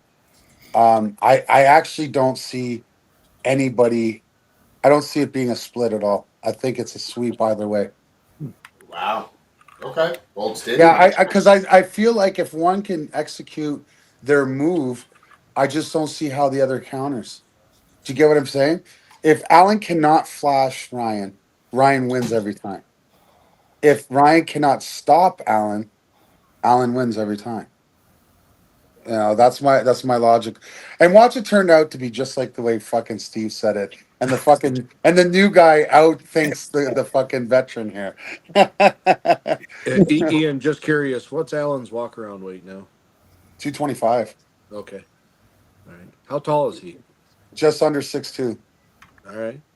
Yeah, Ryan's shorter. But he's got a 6'5" wingspan. Mm. That's why his posting game's so good. Yeah, so he's gonna have to deal with his pretty much with his length, with Allen's arm pretty much. Well, isn't Ryan 6'2"? Ryan's not. I don't think he's that tall. No, I think he's like No, five there's ten I or think 5'9", something yeah, like that's what I'm that. thinking around Is he five. short? yeah, Yeah, he's Yeah, shorter. Oh, yeah, he doesn't sure. look. That's weird. He doesn't look that short to me. yeah, no, he's around five Yeah. ten. Oh, He's stocky though. I got news for you. Wow. He is not beating fucking Alan Ford. Remember, Styles and dude make a match, so Yeah. I don't I've know. never They seen I've never that one seen guy. They anybody. said that about Matt Mass with that I short don't. guy. Oh yeah, I get that. Yeah, Yeah, but yeah. but Come can I on. say this? Alan Ford is not Matt Mask. Alan Ford technically is a way better arm wrestler. Like I'm not saying he would beat Matt Mask. I'm saying he's a technically superior arm wrestler. Okay. Alan Ford. Alan Hey, Ford. we'll see what Alan Ford is happens. an arm wrestling ninja. Like he really is. And the thing is I mean, how many guys in North America have beat Todd Hutchings? Not a lot. He's one of them. Yeah. No, good point. That's a valid point right there. That's true. Very valid point. I mean, I think you know, I think we're gonna see a lot of people being surprised in any which way or form. Look, It's gonna be a very good watch. obviously, That's going to be a very exciting guys, match, obviously, I'm biased. I mean, of Yeah. course, he's No shit. Canadian. I've been bro. You're I'm Canadian. Come on. also a friend of his for 20 years. So I have intimate knowledge of like what he's doing. And I'm thinking at 50 years old, this is the best version of Alan Ford I've ever seen. I pulled him at provincials. He decided to jump up into I the saw ma- that. the I saw that. Yeah. Masters fucking the super heavyweights. He's not a super heavyweight. Jumps into my class. I'm like, you fucking asshole. Because I'm like 11. I was like 11-1 against Alan Ford prior to this, and I was like, but I'm not trained. I only showed up there to provincials because my son was competing, who got third in the men's open super heavyweights, by the way, and was this close to beating. Like had literally, like there's the pin line. He had the guy that came second that close to the pin, and then elbow fouled somehow. And then the guy, Adam Wallace, who beat Porkchop, Liam, my son, folded his hand and wrist completely. Just Oh took wow. him. Yeah. But in the Masters division, Allen went killed everybody. I got second, and he killed me. Like I looked no different to Alan Ford than any of those other guys. I looked like a bum. Some cannon fodder for him. And I'm a pretty fast heavyweight. Like I'm fast enough to get my snap in, and it didn't matter because not only was he faster, he was stronger than me because I pulled him over on the side pull. And Dan, you saw how strong I am pulling Paul Cruz, right? Yeah. Speak which is in the chat. What's up, Paul Cruz? Paul Cruz. Paul Cruz, like I mean, he was stronger than me, but obviously, I got some pins on him. I could not move Alan Ford. Couldn't Gotcha. move him. Okay. Well, So, speaking to the chat real quick, Ian, give me a sec. I'm just gonna go ahead and say hi to a couple people who are here. Dan Plexman, what's up, man? We got Alexis peace. Caban, impressive performance in semi-pros. Hey, do you have any of your water, son? We got Jesus Gonzalez, what's up? Jeremy Parker. Hey, T, can you get me a glass of milk, please? Yeah. So thank you guys for tuning in. Appreciate you guys watching us. But yeah, no, I think that match with Alan and Ryan is going to be. It can go either which way. If I hope it's certain 3-2 conditions, either way. I hope it's yeah, a good match. I think it will be. I think I have to agree with Steve on that one. So we got a couple more matches that I want to talk about. Unfortunately, he had to go off because of a nefarious freaking smoke alarm. I think he's hanging out with Damon Ransom or something like that. Paul Lynn's match versus Arson. I cannot pronounce that man's last name in any way or form. Kakatrian. There you go. He's got it. It doesn't really matter what's his name because Paul's going to win, plain and simple. Yeah, that's true. That's true. I think Paul is going to win. I think he's going to. I think he's gonna kill him. I mean, Andre's right arm is not as strong as his left, so like that win for Arson for me is not as impressive as it could have been. I think Paul just kills Arson, to be honest. Yeah, I agree. 3-0, sweep. Well, how do you go from Samusha to fucking Arson? Like, I don't understand that. I feel like he almost went backwards, right? Yeah. Yeah, a little bit, a little backpedal. Yeah, I don't. Well, this is going to be an easy win for Paul. I'm waiting for his next opponent really because this is just going to be an easy sweep for Paul. I think he's going to end up putting him in a hook and putting him to sleep really easily without a problem and not even, so it's easy win for Paul.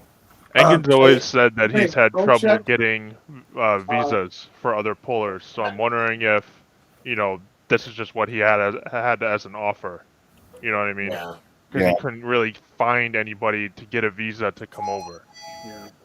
Who was the last to have who drove the car last? Yeah, I don't think Paul's going to say no. Exactly. I mean, Exactly. To be on the East Coast, that's another win for him under his belt. Mm-hmm. I wouldn't say Yeah, no. this is gonna be definitely rooting for Paul on this one for sure. Not just because he's my training partner, but I think he's gonna kick some serious butt there. I'll go with the I car. agree. Steve. He's strong as heck. We've been doing some serious training. This guy that he's facing, I mean, he looks fast and obviously strong as well, but I think it's going to be trouble for this guy coming up on Saturday, big time. What's the weight for this one, guys? I don't know. I think it's like 220, 230. I could be wrong. All right. Well, that'll be good for Paul too. I mean, he's strong as an ox there too. So Yeah. Hey, as long as we can eat, we're always strong as an ox, right? yeah. Yeah, this is true. This is true. Fueling up is important, right? Yeah. So Yeah, Daniel, you gained weight, didn't you? yeah, no, I was last year I was 154. I went down Yeah. for about a full year, and I was doing all right, but I just couldn't keep up with the fuel tank. I couldn't, so I was practically starving myself. I was in a calorie deficit. I wasn't eating right. I was getting injured. I was, or borderline getting injured, and I just wasn't feeling good. So I jumped back up this last year, back to 176s, and I'm here to stay. Yeah, You know who definitely gained some paying off, weight? man. You know who gained some weight since the last time I saw him was Dustin. Hey, now. How much? Seriously though, like That's because I cut to 198. Jesus. I was gonna say, How much were you in Atlantic City? How much did you weigh? Oh, Jesus, I don't even know. I didn't compete there, obviously, but man, I don't know. I would guess like 215 ish. Really? Because I mean, you look like you put on 20 solid pounds since then. yeah. So the Hey, that badger milk's good, Solid man, and that pounds, steak. not like So the last year, from Winter Blast to Winter Blast, like from March to March, like I didn't touch a weight. I was not in the gym. I only competed 2 times that year, and I got into other things, and there were practices, but they were sporadic. And then like when Andrew was talking about the time he came to my house with Paul, like that Yeah, was buddy. when I was just firing up again, hitting the weights and things, and now I'm where I'm at now. But yeah, I know what for a it year is, I didn't. For a Dustin. year I didn't lift at all. I know what it is, Dustin. It was you hunting all them deer in Tioga County, filling up that freezer and fridge, getting ready for all this. I know what's up. Yeah, yeah, What? that's all that protein. Justin at my tournament, he didn't look that as big as he looks now. I mean, you look. And I It's massive, competed at though. 220 at yours too. So Did you really? How much did you weigh? I was close, like 217, 218. Did you really? Geez, you might. you look like a Maybe different the camera's person. making you look a Yeah. lot bigger, man. Maybe the camera's making you look a lot bigger. 'Cause I remember seeing you. You didn't. I don't want to say you didn't look as big because No, I you. wasn't. You as know big. what? You know what it was? It was when Dustin, we had that match at Winter Blast, and you just barely won because I was giving you such a hard time there. And I would say that really motivated a lot of your weight gain because you wanted to get out of, you wanted to get out of my class in case I almost smashed you again. Yeah, I said get me the hell out of the 198s. Exactly. Wow. That's too funny. This guy's good, man. This guy's good. He's funny. Yeah. So back home, like you're Aussie, I'm guessing, right? I'm from New Zealand. That's correct. Same shit. Close So enough. you're like in the rankings there, you're like 150th in your weight category, right? in arm wrestling? Yeah.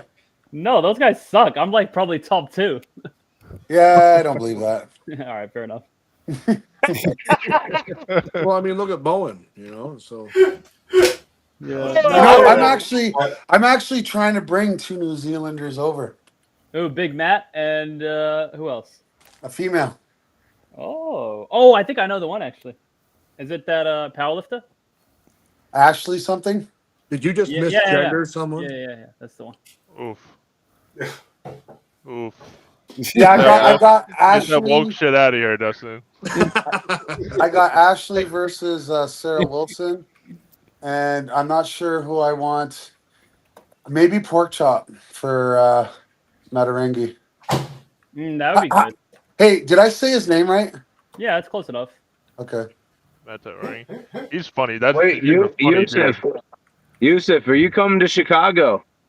I am not, unfortunately. I'm How getting dare you not. I'm getting a lot of FOMO, but no, I'm not. Oh man, it's gonna be a hell of an experience because not only I was supposed to go, but JJ and I mean, I got the COVID, so I don't want to get beat up by You need to stop sharing drinks with people, man. Stop doing all that stuff. We told you about that, man. I know. I was drinking from everybody's drinks. I was just, this is trying to get everybody to buy more at the bar. guzzling their drinks down, huh? Yeah, they're like, I need that. They're like, I need that Gatorade. I have to stay hydrated. Like, fuck you. Fuck yeah. Hey, Dustin, what did you think of the Canadian accent up there? Did it throw you off a bit? All right, so I know a guy local to me, and he just says "a" all the time. So I picked up on it, and I've just been doing it. And I'm like, I felt like I needed to shut it down up there because people would think I was mocking them or something. But Hey, it's okay. Hey, it's okay. but it's contagious. Like, You know what it is? It's a verbal period. Americans talk over each other, but if I say, hey, it's your time to talk. okay. Hey, I hear you. No, I There gotta you have say. it. No, it's got to be at the end of the sentence. That's what a period is there. Fuck. Come on. So Okay. Ian, I gotta tell you, I'd never heard the F word at the end of a sentence before I was up there, like right at the very end. I'm like, wow, I didn't know you could do that. But you mean guys weren't swearing? Well, they were swearing, but like to put the wrong F word times. at the very end, be like, hey, fuck. I'm like, oh, you can. All right, I'm gonna start doing that. That works. Crazy.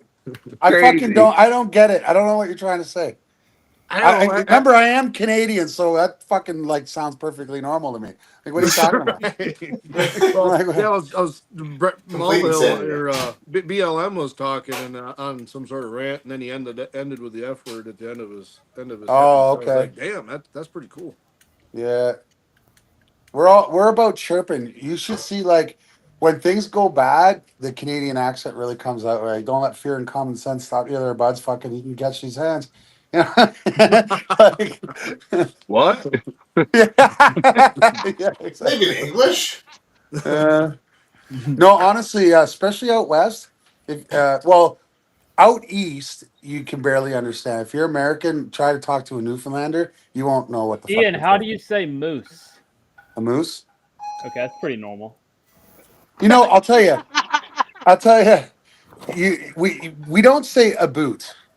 Okay, we don't say a boot. What we say About. no, About. you say about. You out your outs, right? And then you say out. It's Oh, out sorry. there. Out Say there. sorry. No, you fucking clowns. Let me tell you what it is. Okay, you fucking. All right, so we go on a boat like it's a boat. What about it? Okay, you're on a boat. About. We about it. We.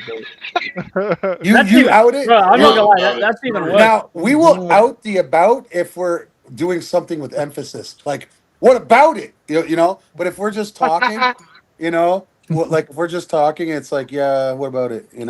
And we don't say sorry. We don't say sorry. We say sorry. Sorry.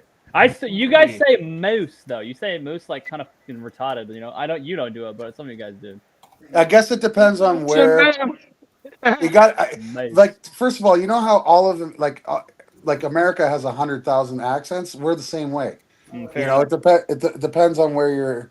Like, if you really want to get lost in Canadian, go to, like I said, East Coast Canada or West Coast, like Alberta. Alberta's pretty tough there, butts. You know what I mean? Wait, Ian, I can't understand anything you just said. What?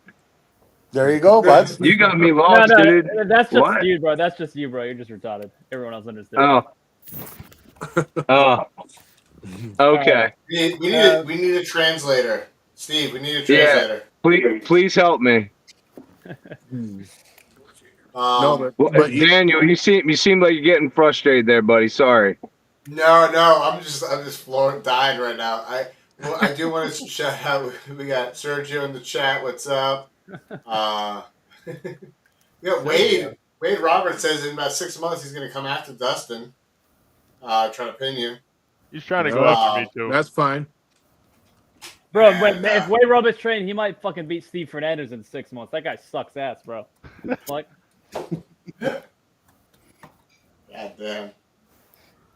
So, all right, we got one more match, and then we gotta talk about the weekend after. Levon versus Hermes. All right, this is a good one. Let me get my prediction. Let me get my prediction. Levon. Listen. I think it would be very cool if Hermes actually, went away, trained, and fucking actually got the chink of daylight that he saw last time and capitalized on it.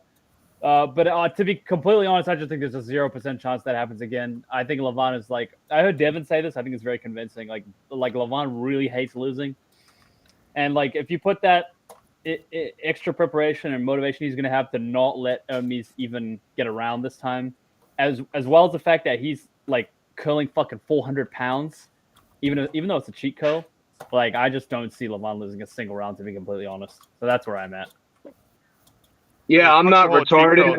I think Levon is definitely going to win this for sure. Yeah, facts. Yeah, I think he sweeps, honestly. Yeah, I want Hermes to win with everything that I fucking have, and I hope. Why do you want him to win? Why? I think that would be sick. Everybody should want that. I want him to win. It's the underdog. Why? Thing, right? I think Hermes wins match one. That would shake shit up so much. It's getting a little boring having Levon being so dominant. Because it's just even the only person that actually gave him a match was, I would say, Hermes. So I want to see that same thing happen again, and hopefully it does happen again and happens even better. But I would have to agree with Yusuf. It's just this even part of Levon right now looks kind of fucking monstrous. Devin round one, Levon match 2 was not bad. No, that was good. That was sick. That was cool. It was good. It was really good. I was screaming but I was in the audience. I was in the audience and I lost my voice. Yeah. I lost my voice. Ian, I can't understand you. What'd you say? Hey, buds, shut your fucking trap hole there. He just came out full Canadian right there. You can hear it. Hey, take it easy. It's just a joke, man. Come on now. Oh, listen, I fucking fuck around and find out there, buds. Dying right now. He's getting more Canadian as we go. You literally understand him less and less as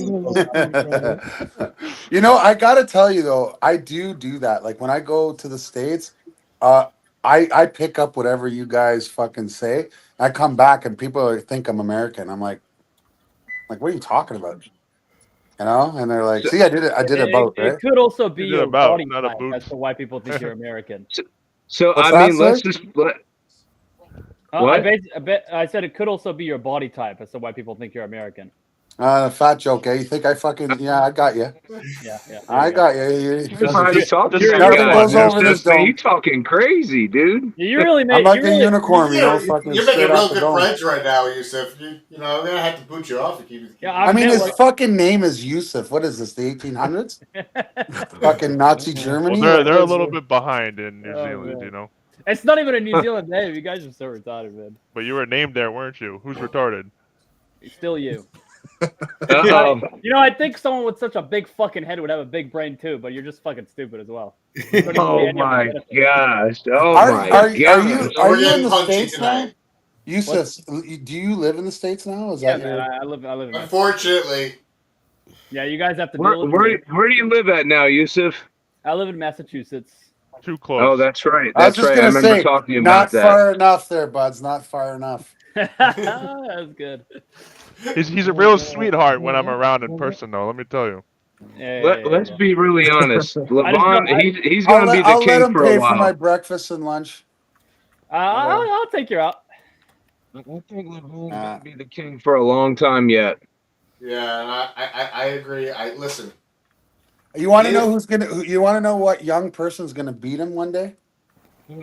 Beat who? Reno Masic. Yusuf. Me? Reno Masic. Dude, Reno Masic is fucking insane. I never want to pull that guy. I'm Reno talking about Masic. beating Levon. I think Reno will one day. I think Levon gets out in the next 5 years and he's undefeated before he even takes a loss, because we all know what Levon's doing, and how long can he sustain what he's doing? Yeah. That's a good point. And how old is Levon again? How old is he? 34. He's young, dude. He's same age as me, like 33 or 34. Yeah. Yeah, he's Fucking young. Dumb young, and I think that you're absolutely right. He's going to have an expiration date on his career, not just with arm wrestling, but any type of, strength. Like, look at Sablenkov. Look at Sablenkov.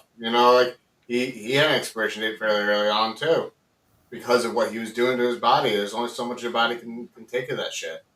And Saplenkov's only like 40 years old or 41 right now. Like, he looks like he's 50 something. He's pretty young too. That's sad, bro. Yeah. That's sad.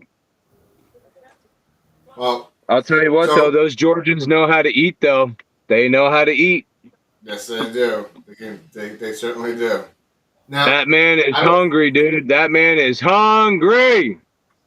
So, Andrew, are you entering the tournament on Friday? Yes, I am. As long as everything goes well, I'll be there. I will be there myself, entering the tournament at the 187s. Okay. Testing my hat out in the heavier class.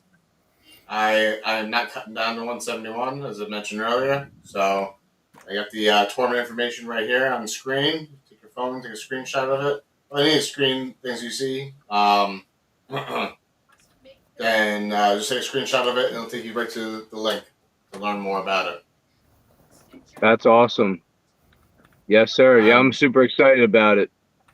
As am I, man. I'm looking forward to it. Lord willing, everything goes well with the flight, and getting there and refueled up. Yeah, man, super excited.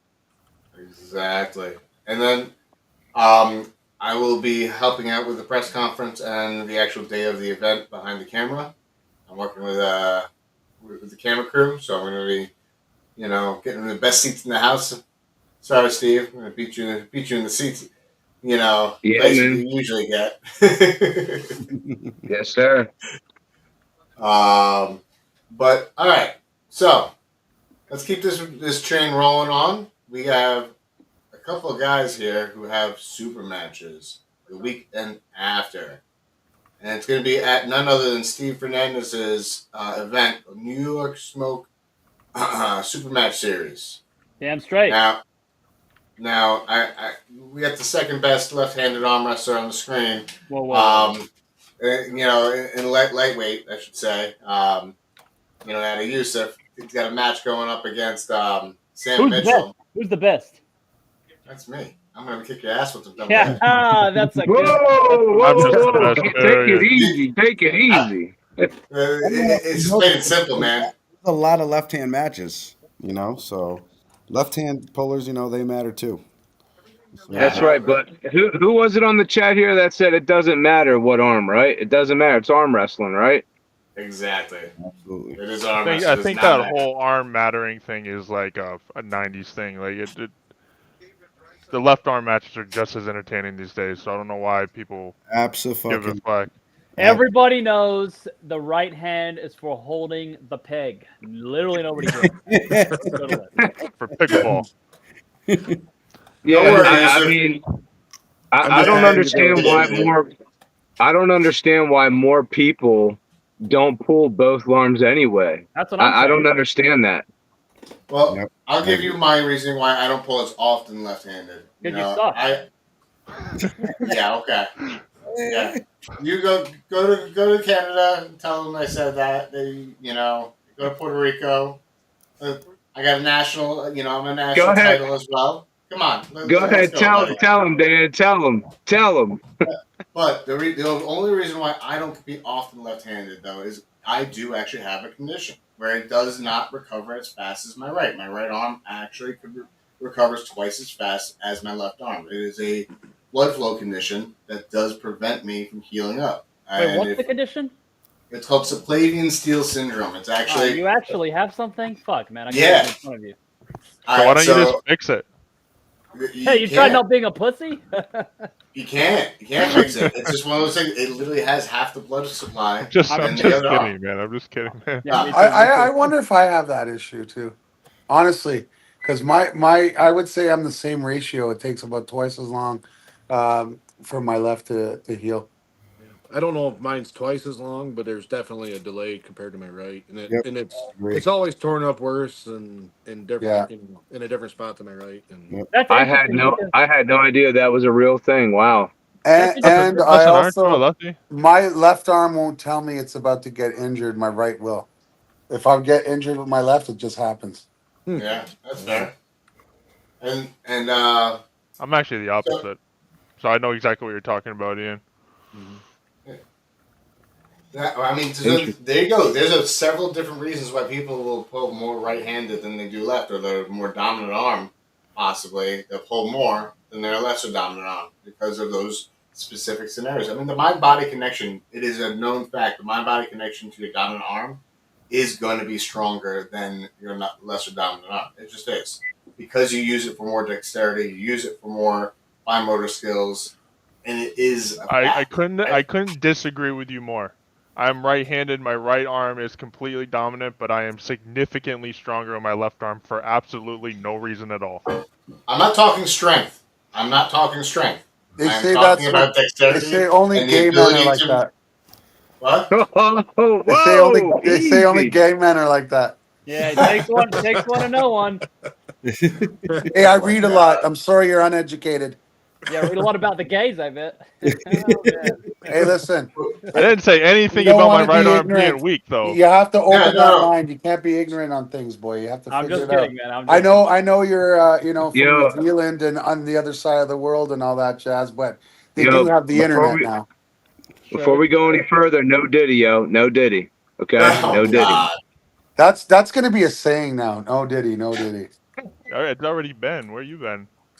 In Canada, I told you, like Yeah, I know. we You guys are a we little don't bit give a behind up fuck there. about Diddy. We're like We 3 don't- years behind, Diddy bro. the Diddler is not a thing up here. We don't care about him. You know, as the God. resident gay expert, I thought you'd be pretty educated on Diddy.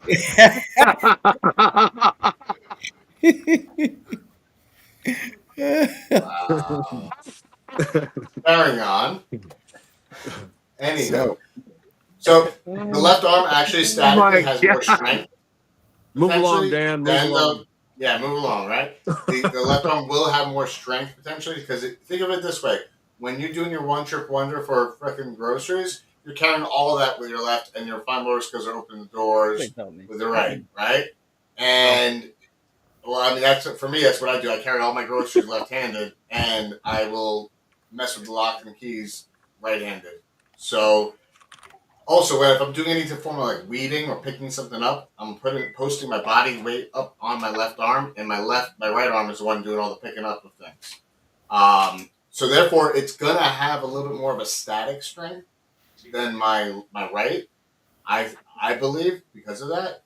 But when it comes to dexterity and the mind-body connection by way of knowing what's happening in my arm faster, the dominant arm is always going to be an echelon above the lesser dominant arm. Maybe. So let's talk about the match I've been wanting to talk about with James Clark. James, Yes. I've been waiting for the Talk Saints. to me. Talk to me, dog. How do you feel? I think it's going to be one of the best matches of the night. I already said I feel okay. I know you feel. Yeah, okay. boring, bro. Give us some more. Where is this? Listen. All right. All right. So here's I know the way you fucking- pull, and then here's the soap opera about it. All right. Bigfoot is somebody I have never beat. Okay, he is the only motherfucker in the Northeast, other than Marcio, that I have not beaten left-handed. That is the only reason why I accepted this match. I have a rank and he does not. I have really no reason to accept the match for that reason alone. Okay, sounds a little cocky. I know. I don't give a fuck. It's true. But Wait, Not this the- is at the New York Smoke or East versus West? with the East extra- versus West. East versus West. We wish. It's not the New York Smoke, bro. The New York Smoke, man. New York, of course. I had Steve's event, absolutely. But that's why I didn't say no. Is because this is something that I need to like shut down, and because this is essentially this is for the #1 spot in the Northeast left arm 242. If you do not include Marcio Or me. I'll still whoop on Marcio. Don't get me wrong. I'm kidding. But You sound pretty serious there. I was like, whoa, all right, yeah. I would love to with pull those Marcio, words. man. I would love to pull Marcio left-handed. I think his left hand is better than his right. He sits there and says that it's been injured for 2 years. Fuck you, it has. His left arm is absolutely insane. I actually felt something right-handed with him. Left-handed, it's totally different ball game. His left, I think, is way stronger than his right now. Anyway. Wow. Anyway, yeah, this is just a match that I gotta close out. Whether I win or lose again, it's doesn't matter. Bigfoot, he deserves it regardless because he is like one of those. I mean, he's called Bigfoot for a reason. He shows up and just fucking cleans house and then leaves for a little while, and then he'll show up again randomly. Where's this guy from again? New York, I think it's upstate New York, right? Yep, upstate New York. What's Like his where? first name? I'm sorry, I don't Where know this guy. I upstate New should know York? it. Hey, In the fucking boonies, dude. We call him Bigfoot, brother. No, but give me a region because, like, I'm I right think it's in beside. Syracuse area. Oh, cool. Northern. Because I'm not Syracuse. far from there. I'm like 2 hours from there. Yeah, I don't know exactly where he lives, to be honest with you. I just know it's somewhere up north of Syracuse. They get in or touch whatever. with him via Morse code, Ian. That's how they get in touch with him. Smoke Morse code signal. digits. Smoke signal. There you go. I got a special horn that I blow into, and eventually he comes walking. Oh, is that what we call it now? We call it a horn? Sorry. I mean, you're the only one with gay thoughts here. I mean, Yeah, exactly. Yeah, well, at least I'm not saying it. Oh my gosh, yo! Again, no Diddy. All right, no Diddy. Ian's like, No, we're wrong. He's north of Albany. Ian. Ian left. he's like almost. Either had way, it like I unmatched. was saying, I mean, Bigfoot deserves a match. I mean, it's if Is- he beats me, and he it- deserves to be ranked. You know, he really does, and I shouldn't be like fucking giving free handouts because I get fucked every single time I try to do a match or anything. Have you ever faced Justin Bear in a left arm match? So here's the thing with Justin. I pulled him at East vs. West finals, but in a practice pull. See, I had pulled the tournament, and he did not pull. He was just there to watch. I think, I don't know why he didn't pull. Maybe it was like recovering from some sort of injury or something, or he didn't feel like it. I have no idea. But at that was like, what, 2 years ago now, I think? And at that time, me and Justin Bear were dead even. We couldn't pin each other. And I mean, keep in mind, I had pulled the tournament, super hard match with Tucker Keating and Daniel Price, and he hadn't pulled at all. So I don't know what I can take from that, but his hook felt absolutely solid. It is. Yeah, he's very good in the hook. Didn't you? I actually got offered a SuperMatch with him in Florida like a year ago, but the timing wasn't right. I would have loved to do it, but the timing wasn't right. I think that was the one where he faced the Swedish guy, right? Yes, yeah, it was one of those Chance Shaw's like side events or whatever. Yeah, that was that event. Yep. Yes, I remember.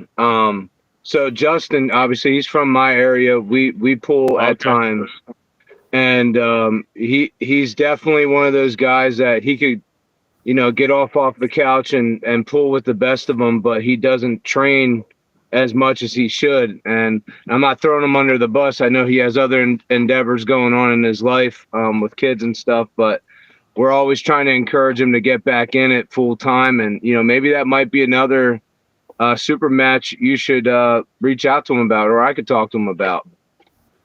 Yeah, I mean, yeah, a lot of people seem to think that one's a good one. Yeah, I don't know. Yeah, I guess we'll see. I mean, if I beat Bigfoot, I'm really just looking up at this point Yeah. because I've beaten literally everybody else there is to beat around here, except for him. Yeah. And I can't keep, like, if I want to grow as a puller and make a name for myself, I can't really be taking people that I don't want to say below me. I don't think anybody is below me. Is Justin But- ranked? Or is he rated on airs? I think he is, but I'm not too sure exactly where right now. Justin was in the rankings for a long time, but he got booted out ever since me, Tucker, I don't Paul, and all of us kind of got put into the. Hey, you guys want to be shit disturber? You guys want to do something? We're in the middle of a deep conversation here. Yeah. It was boring. So listen, how about we play a prank on Paul Linn next time? All right, here's the prank. Oh my God, it's so exciting! Yeah. Let's make up a bunch of fucking fake arm wrestlers, and we'll just talk about funny. like That's really, really like a bunch of fake arm wrestlers with these exotic names, and talk about matches that never happened and predictions on their next match. Fuck. Anyway, this hockey game's pissing me off. What do you guys think? I don't know why and you're just watching volleyball. and then we ask him. So, what do you think about that match, Paul? And let's just see him go like, fucking who? You know, we should try it, but we should. But Clark, I think this would be something you should think about, man. That would be a great opportunity, man. And like you said, if keep on going up is the way to go, that's fine. I just was thinking about that because I know Justin, he's a great left arm puller as well. No, I agree, and it's a match I would love to have. Really, I would. He's a good dude, and he's a strong puller, and I'm all for pulling strong people. But at some point, I do have to like aim upwards. Really. If he's rated, that's understandable. If he's rated on airs, we'll see if he's not, then we'll find somebody for you. No, he's definitely got to be on airs. He's airs for sure. I mean, he has to be. Well, I forget the guy's name. Justin is diesel strong though, for real. He really is. Oh yeah, I know. Yeah. I think you're 16 or 17 on airs, right? Oh, me? Yeah. I have no idea. I don't even really. 16 or 17, right around. I got for some reason they have me under two different names, so I don't even know what the fuck I am. You're right around that with Tucker Keating and Roger Lern right there at that weight. But if I whoop both of them though. Yeah, I know. That's James Clark, aka Superman, bro. That's both names together. It's James Clark, aka Superman, bro. Come on now. One of them's got a really bad win-loss ratio, so we don't want to talk about that name. We'll use the better one. Well, with Justin, he did pull against this Swedish guy though last year in Florida, and he was pretty good. I tell you what, he's still in Florida, right? Who? The Swedish guy? No, Justin. No, he's not in Florida. No. Are you talking about Justin Baird? Yeah. Yeah, he's Justin like Baird. Ohio. Yeah. Well, no, wasn't he he's in Florida where for a little while? He pulls with Paul Linn, no? Yeah, he pulls with me and Paul. You Yeah. guys know how long? Wait, so he's always been in that. He never lived in Florida. I was told he lived in Florida. No. Oh, okay, all right. Well, that fucks up my whole fucking plan then. He's in PA. Yeah, this is all PA, man. PA all day. We're going to war with the world. You know what I'm saying, Dustin? Yes, what's sir. up? I do know what's up. You know what we can do actually, if you guys get him training again. I didn't know that he practiced with you guys. If you guys get him training again, like legitly for, I don't know, give him fucking 6 months. I don't care. Nick Stone asked me to go to your guys' practice with him at some point. You know, he talked to Paul about it. Oh man, that'd be fun. And offered it. That'd be a lot of fun. We could just do a match right at fucking Storm's house if you wanted. You know? Yeah. We got to get Ian Carnegie there too. Do it on the back table. I'll bring him back table. I'll come We down. need, I'll we pull- need I'll Ian pull Justin Carnegie, left. though. We need Ian there. I'll pull I'll Justin ref left and it. I'll do Storm right. And we got to talk about all them super matches with guys that don't exist with Paul. That would be the place to have that conversation right in person. That would be fun. I stream the fuck out of that. You can't break character. You have to be super serious. We got to be dialed in. Yeah. Yeah, I'm you so heard about down. this guy, Ian Saplankov? This dude was a monster, bro, from Russia. He was dominating this guy named Paul Mariski. It was crazy. Like this guy from Poland, I'm sure we'll be a little more creative than that, but I got you. Yeah, thank you. I appreciate that. Well, one thing's for sure, he won't say anything bad about any of them. So No, that's for sure. You'd be like, But that guy's Paul- a beast. Paul Yeah. prides Dude, he himself. kind of made fun of me earlier when he introduced me. So take off the glasses. Paul you know? prides Uh-oh. himself Uh-oh. on knowing pretty much the entire community. Like that guy's, he's got a fucking brain on him. He remembers everybody. He knows everybody in the fucking sport. So if we just bust out Is the like man. if we just He's bust the out man. about 20 names that he's never heard of, he's gonna fucking like lose his mind. He's gonna be He like, might meltdown. Who's this guy? what the fuck? Yeah, that'd Well, be good. I hope and pray, James Clark, you can make it out to the practice. That'd be really cool, man, to have you out there. James, Yeah. scoot me up on the way down. I'll meet you in Jersey or something. Yeah, no problem. Absolutely. It- Yeah. So, I might have I've went down to that practice in PA. They do it in a bar, right? Yeah. I've been no. there. You're thinking of Harrisburg. We're talking about Storm Chilinos. Oh, He's out near Scranton. But okay. It's a pretty long haul for me. It's like 10 hours, I think. But I mean, I can, if I stay in a hotel the night before or whatever, I'll make it work. It's no problem. Scranton's actually not that far from us on Long Island, so I think I'm gonna have to take a trip over there. yeah, it's Wait. that general area. Yeah. So how far do you think Scranton's closer to like the Canadian border than Harrisburg? I don't. It might be about the same. I'm not sure. That's not going to be much better for you. Okay. That's Joe Biden country too. Yeah, I don't know. Let's They go. actually Let's say go, Joe Biden Drive. It actually says Joe Biden Drive. They named a fucking street for him. I'm not going out there anymore. Then. Yeah, I was gonna say. Dustin, I love you, man. It was great having you there, man. All right, Dan, let's get over with. Ask me about my match, and I'll. Nobody gives a tell fuck. you how it's gonna Yusuf. go. Shut up, James. You're I was thinking the same thing. Like, I want to hear this. Go ahead, Yusuf. Go ahead, go for it. Tell got how the it's floor, gonna go down. Yusuf. Basically, this is how it's gonna go. Okay. Who are you pulling? Just shut up. Sam Dan. Mitchell. All right. So about Oh, dude, Sam's gonna kill you. What the about fuck? like 2 weeks ago, if you had asked me, I would have said like, he's a really good puller. I'm scared. I'm gonna have to train really hard. But actually, this Saturday I saw him at a little small local SuperMatch event at Badges at Granite Arms, and basically I'm in his head. Let me tell you why. So we went to this rib shack after the event, and he took on this like barbecue challenge, where if you do it in like 30 minutes, you get it free. And let me tell you, this is probably the most abysmal performance I've seen in any competitive endeavor in my whole life. He ate like 3 wings and fucking like 2 ribs, and then just fucking called it a day. And it was actually really embarrassing for him. So I could tell from that he is not in a He's mental state right malnutritioned now. and still finds a way to kill you. And then this is the other thing. This is the much more important thing. Basically, after dinner, we started talking. We got to a little bit of talking. We started talking about MMA, a little bit of jiu-jitsu. And I was just telling Sam, like, I would easily tap you in under 5 minutes. Because I have a little bit of jiu-jitsu experience. No, full Diddy. And he doesn't, right? So, like, obviously I'm going to kill him. And he just wouldn't believe me, right? So we had to go settle this affair outside on the grass. And This is sounding kinky, man. it was a bit gay. Wait, did he say bare ass? No. What? Yes, he did. Okay, yeah, sure. So we went outside on the grass, and I would say within 5 minutes, we were I got making love. I got him in a clean RNC, Is that what choked him they call out, it these days? and he tapped.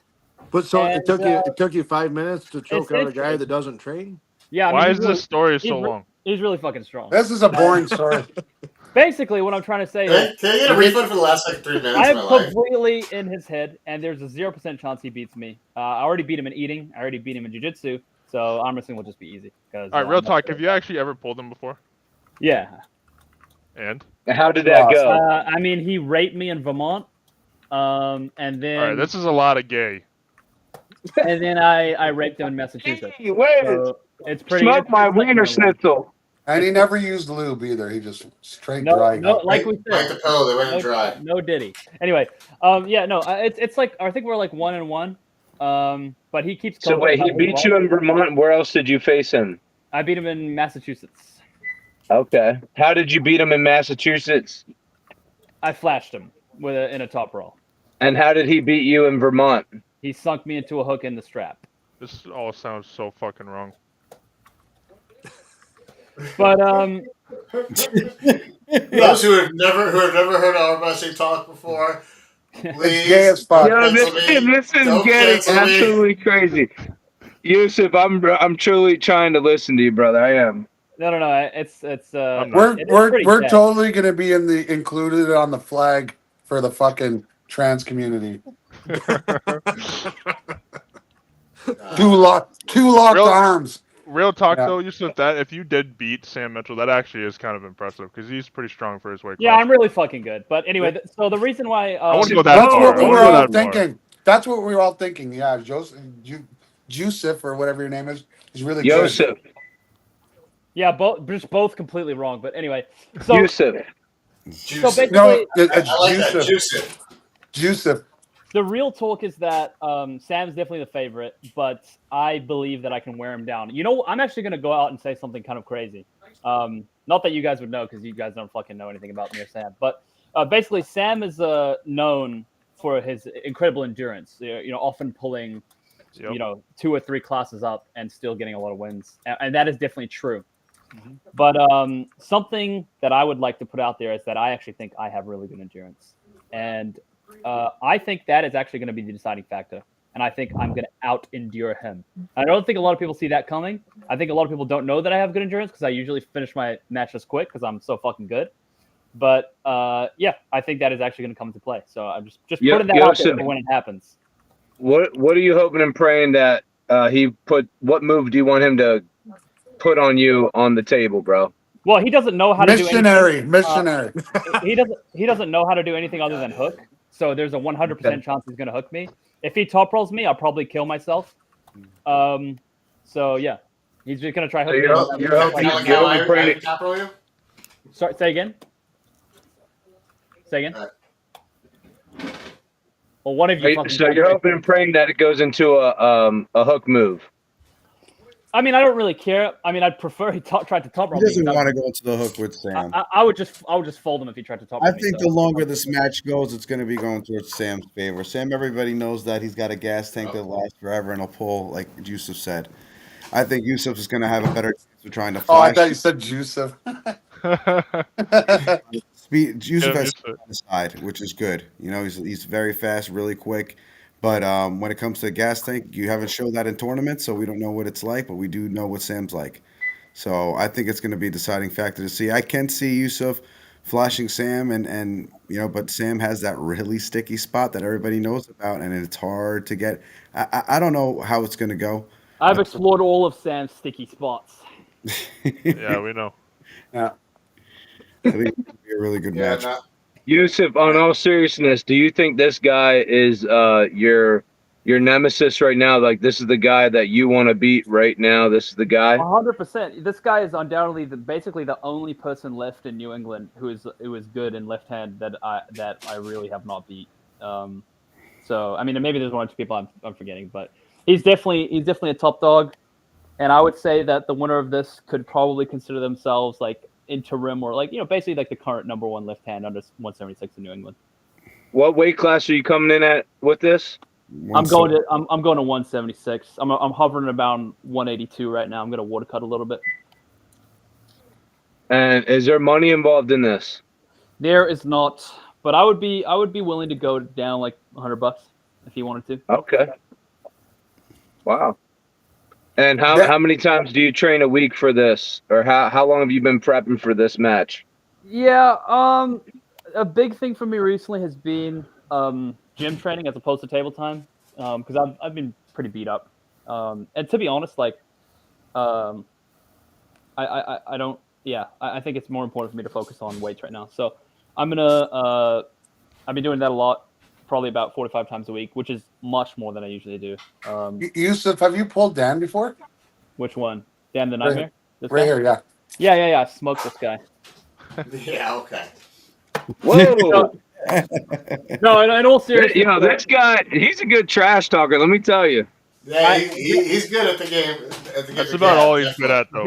Dan is definitely much better than me right-handed, but left-handed is kind of close, surprisingly, because like apparently he loses to Ed DeCruz a lot, and I fucking destroyed that guy. So I don't really know how that works, but yeah, Dan's good. Dan, you gonna let him talk like that, bro? All big matches, man. I was gonna say the last time I lost to Ed Cruz was well over a year ago, man. So it's everybody's got their homework on that. You know, they have all the past history of who I was well over a year ago, left-handed. That's also I was coming off a separation, shoulder separation injury. Oh my God! I'm not injured. I'm not injured. My left arm is not injured. It is. Well, let's just say that Ed's really good too. He's nothing to. No, I know. This is very true. Ed is definitely a beast. If Ed's really good, then I'm the fucking man there because I fucking destroy that guy. Yeah, you did. And you know what? Here's the thing. You are a dedicated arm wrestler. Nothing to scoff at with Ed. Ed is a stellar arm wrestler, but I think strict curling is where he's got his attentions divided a little bit. And when you chase, and he's killing it with strict curling. I couldn't imagine being able to do strict curl the way he does. He'll take the cake every day of the week. So being dedicated arm wrestling training, I think there's people like yourself and myself that will come out on top of with that. I have to thank Ed for kind of inspiring me to lose some weight and recomp my body. Not that he really fucking told me anything crazy. He just told me to stop eating shit and eat some protein. But just him telling me that and seeing his physique at his age, it was quite inspiring to me. There you go. Why don't you take diet advice from me? I think you don't know why. I know how to get big. You can't argue. Ian, I know how to get big. That too. Hey, Ian, there's nothing wrong with eating, bro. I'm with you, bro. Listen, I eat what I want, and that's why I have diabetes. That is not good, brother. That's not good. Yeah, not healthy, man. We gotta get you healthy. Yeah. You know what the problem? I'll tell you what I'm Carnivore afraid diet, of. brother. I'm afraid of dieting and getting healthy for this reason. It'll ignite my ego, and I'll want to get back to training on arm wrestling. Well, you know what? You need to start doing a carnivore diet, and you need to get back on it. Come on. That just sounds like another very long word for lazy. Yeah. Well said. That's retirement, bro. Lazy. That watching my hockey game, listening to you fucks. You might be confusing retirement with retarded. Nah, Ian, I don't think you're retired, man. I really don't. No, I don't think so. He's just in a hiatus right now. Dude, the Grippler, bro. I was such a big fan of the WL guys. Ian, real talk. I think everybody would love to see you come back. I would. If you really could. Yeah. Oh man. Look at his brain going. He's got the gears going. He's like, everybody wants it. I mean, crazy nuts. Ian, how crazy would it be? Ian, how crazy would it be? Your sons arm wrestle right now, right? Both of them, right? Well, I have 3, just the one. The other one, my youngest plays football, and I don't really want him to. He has a potential to do some big stuff, so I don't want him to hurt himself. You and your son though, are arm wrestling, eh? Now you got listen, hey, you got Devin, Lorette, and Auden, and Milo, Yep. So what about it is gonna keep you from coming back and making a crazy comeback? I mean, you could be a dynasty, eh? You got some Yeah, life left in you, dude. yeah, that fucking works out.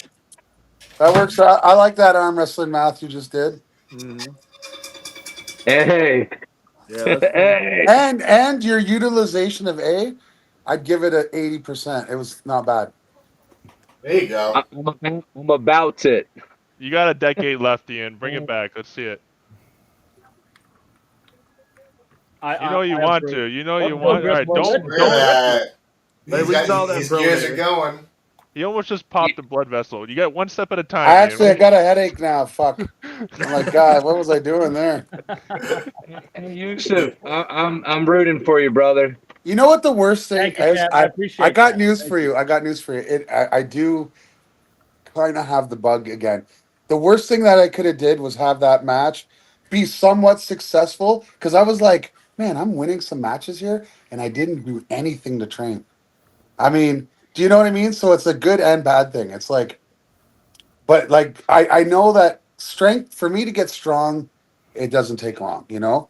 But the anxiety of like how many of you suffer from this? Like you just like you train so hard and then you're like you're everything. That match becomes your entire fucking world. Do you know what I mean? It That's the becomes your best Oh part. yeah. That's entire the best and part I about it, forget man. yeah, but no, I but when love it. you I love I that. have 3 kids. I'm also a business owner. I have Fair. fucking That's a lot fair. of responsibilities. I can't just check out of my life to be a pro arm wrestler. Yeah. It's tough, man. It's challenging. It's Yeah, but challenging. what's You that know, but slogan you said? balance. What's the slogan you said though? Don't E let and A. You said don't let what? fear and common sense stop you. What was No, it? no, no, no, no. You said something like the Mac life didn't. I didn't choose the Mac life. The The Mac Mac life life chose chose me. me. That was me. So thank you, Lord. It came back to me. That's what I wanted to say earlier. So I think arm wrestling, we didn't choose it, man. It chose us, man. And I think once you're back in it, man, the hype's there, the fire's there. I mean, that picture of your super match with your tongue out and you flexing your grippler forearm, bro. I mean, well, don't lose that sheen, man. You need to come back. Obviously, you're doing great things in the arm wrestling community, and it'd be amazing to see you back in there. Well, I appreciate that, but look at it this way. Like, is my legacy honestly going to be what I did on the table, or is my You don't know legacy? until you try. But what if my legacy is to be a builder? What if my legacy is I have to focus on making the sport better for all of us? That's true, but you can do it while you're competing too. Yeah, have some You fun don't along have to the be way, dude. dedicated to competing in every freaking tournament. You can have a couple. You can have an off season.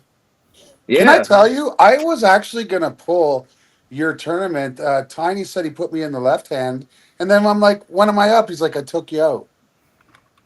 I was like, What? yeah. Oh, that would have been fun. Yeah, I was Whoa, like, what? okay. I was like, why'd you do that? And he was like, well, he thought the caliber was too low. But I'm like, dude, I haven't like. If you think I'm not trading with my right, you should have see what my left is like. It's like a fucking. It's retarded. I can't. I wouldn't have won, but I So wanted to similar to pull. Yusuf's. Yeah, I wanted to. I wanted to pull, but he fucking took that away from me. But I enjoyed pulling with that Pierre Cote guy. That guy came in big and strong, and now we have a new player in the super heavyweight division, and I'm happy because you know what? When's the next crop of elite super heavyweights going to come up in North America? Because I'm telling you, it's been a long time. All our old guys are still our best guys. Dude, that's so true. It's the new guys suck so bad. It's so sad. Yeah. Actually, I would have to disagree. Shiu is one of the upcoming guys, and he's a little bit Yeah. younger. An absolute fucking monster. Shiu Yeah. Lin? Yeah. Yes. Yeah. Yeah, And Is Sheila. he hold on? Is he and back pulling again? Like Yeah. I know he's but been let me doing let me this. let me say He does something. Let me that. say something. Let me say something. The first time I was on the table with you, like I literally grabbed him like in the dad's move and I was pinning him. Okay. But Who is I this? start I started working with him. I started teaching him some stuff at the where was that then? Summer Where was I? kickoff. Summer kickoff. At the pro Summer game. kickoff? Yeah. Yeah. So I started working with him and the guy's a supercomputer. he might become one of the best we've ever seen. Isn't he like a jacked Asian? Like, what do you expect? Yeah. Yeah, but he's like I was teaching Paul. Wait, what? I was teaching Paul Cruz a move, right? And it took Paul a little while to get it. And once he got it, Yeah. he got it. No surprise. Huge. But this guy was just watching. He gets on the table and he was fucking seamless with it. And it was complicated. It was like a series of three or four different movements. And Shiu just fucking like Yeah, I've never seen anybody pick He's up. talented. Hey, you saw that, Dan? Yeah, he's talented. I mean, he learned and picked up arm wrestling from Jason Vale. So Really? like, yeah, that was his first practice ever was with Jason Vale, and he used to train with him. So he's been around a few years then. Yeah, he's been around. I want to say 7, 8 years, maybe. Okay, because Jason's been dead about what 5, 6, 4.5. 4.5. Yeah, because I was about a year and a half in. Well, actually, no, a little under a half a year in before he passed. So when was Shiu's first tournament? Shiu's first. I don't know when his first tournament was, but because I thought it was when you remember that tournament in New York when during the early stages of COVID when they finally let a tournament happen. Yep. I thought that was his first tournament because I pulled him. That might have been his first tournament, but he was doesn't mean he wasn't training. I know that's why I'm asking. Yeah, he's chasing bench press numbers, right? That's one of his. He's a power lifter, isn't he? Yeah, he's a power lifter. So he's going for 500 on the bench. That's what he's going for. Yep, and he says that goal gets hindered by arm wrestling training, so he can't commit to arm wrestling training enough. That he would like to. But he'll come out for these little smaller events type of deal, local events. I would love to see him on a bigger card. I think that he how much does this guy weigh? About 220, 30. No, he's 240 to 250. He's bigger than that. Yeah. Oh, he's bigger than that now? Oh, he's got to be 260, no?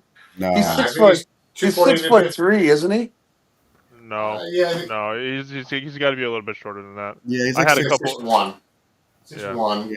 And 240. The last message he sent me, he said he was 250 to 260. That was the last message. And you said this guy's Asian descent? Yeah. Yeah. Wow, that's pretty strong for Asian descent. He's a big boy. That's a big boy. He is a big boy, and He's got to be a mix or something. He's not just fucking straight up Asian. He's too big. James, wow. that part. Well, Yao Ming exists, so I don't know. That part of yeah, COVID that's different where I though. first met you, I think, James. Yao Ming was created in a fucking factory. There's a difference. What were you saying, Dustin? Oh, I said that's about the time I met you, I think, for the first time. Was New York States during COVID. No, so that was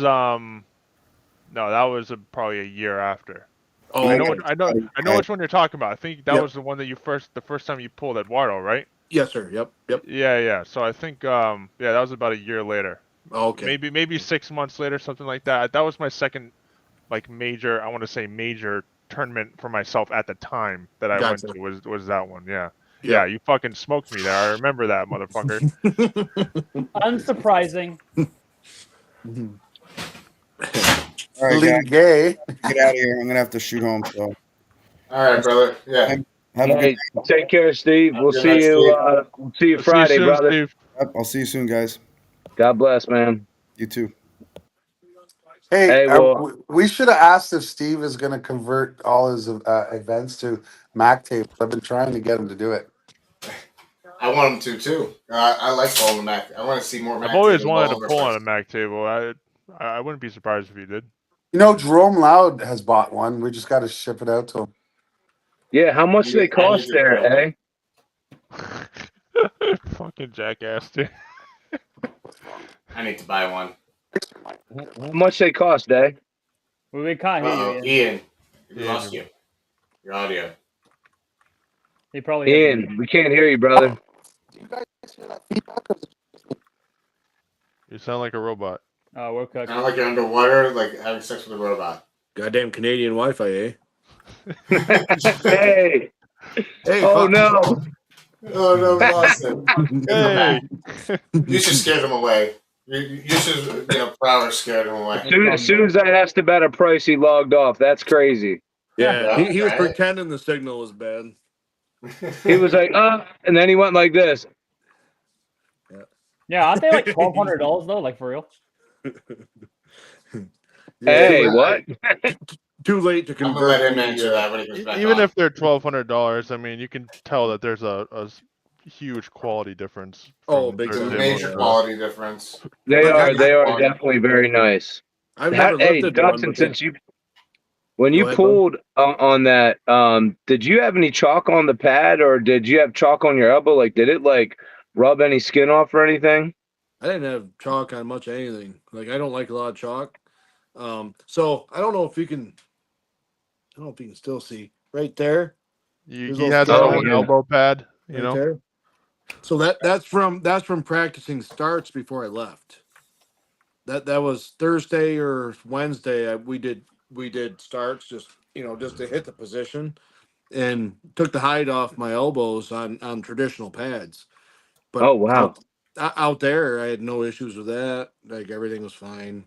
Justin, But what state do you live in? Pennsylvania. Oh, okay. I'm That's right. PA all day, Yusuf. PA all day, baby. all day. Are you born there? Yes, sir. Oh. Yeah, I'm northern PA. I literally live 3 minutes or 5 minutes from the border, so it's Oh wow. yeah. All you gotta do, Yusuf, is just move down to PA, and you'll be on Team PA versus the world, man. Come on. I'd rather be on Team World. I think we have a bit more talent. I don't think so. Hey, but You that's would all think right. that Yusuf would Andrew. come to the good team in his own state, but he's too fucking scared. You guys have like Andrew, two we don't guys. want There's that. like We don't two want that people on gay your stuff team. on our team. Yeah, you're right. No I'm talking titty about man. footsies, but if you really want me to get into the good team of the Vineyard, me, Andre, Eduardo, and Nevin are nothing to fucking balk at. Let me tell you. I could probably beat all you guys in a king of the table, bro. You couldn't even Man, beat me with you both let me your know arms, the brother. day. You let me know the day and time, brother. Let me know. All right, sounds good. Yeah. Yusuf, Well, I know James James got a 0-5. good team up there, but You're gonna be What'd you say, 0-5, Yusuf. Justin? so I said I know James has a good team up there. Oh yeah, yeah. I know. I don't have a team. I don't. No. I don't have a team anymore. They're all done. They all quit. Oh, really? What? I live on an island, brother. I live on an island. I have to take a motherfucking boat to go train at Fitzy's. Wait, how long is the commute for you to get to Fitz's? You do? That's occasionally. I'm talking. I go there once every 2 months. That's the extent of my What, arm wrestling practice. how long is it, bro? How long is it? On a good He's not day, talking about 2 the hours. trip. Yeah. No, How long does it take for you? If you're gonna take the ferry from James. Martha's Vineyard to Long Island, how long would that take you? to Long Island? Oh, There's a Jesus. ferry. So, no, there's a ferry from Rhode Island. There's not a ferry fucking near me. Oh, Dude, James, I feel so bad. I kept telling Nevin I was gonna come train, but it never worked out. Yeah, we And don't now really want you to. I'm gonna But be I mean, getting, if you feel obligated, My I'm gonna be experience, getting, usually the ferries are all tied up in parades and stuff. They don't. no, Yusuf. Whenever you want to come out, you let me It know. took me a minute to catch Yeah, I that will. one. I will. I'll let you know. Yeah, Yusuf, if you ever want to come down to PA, let me know. And James, if you ever come to Long Island, feel free to let me know. Yeah, and James, if you ever want to come to PA, let me know. PA might be the next stop. Like I said, Nick invited me. I think Nick invited me. I gotta talk to Paul about it. I would imagine it's gonna be okay with you guys. So. Oh yeah, yep, Oh, absolutely. always. All you guys are welcome.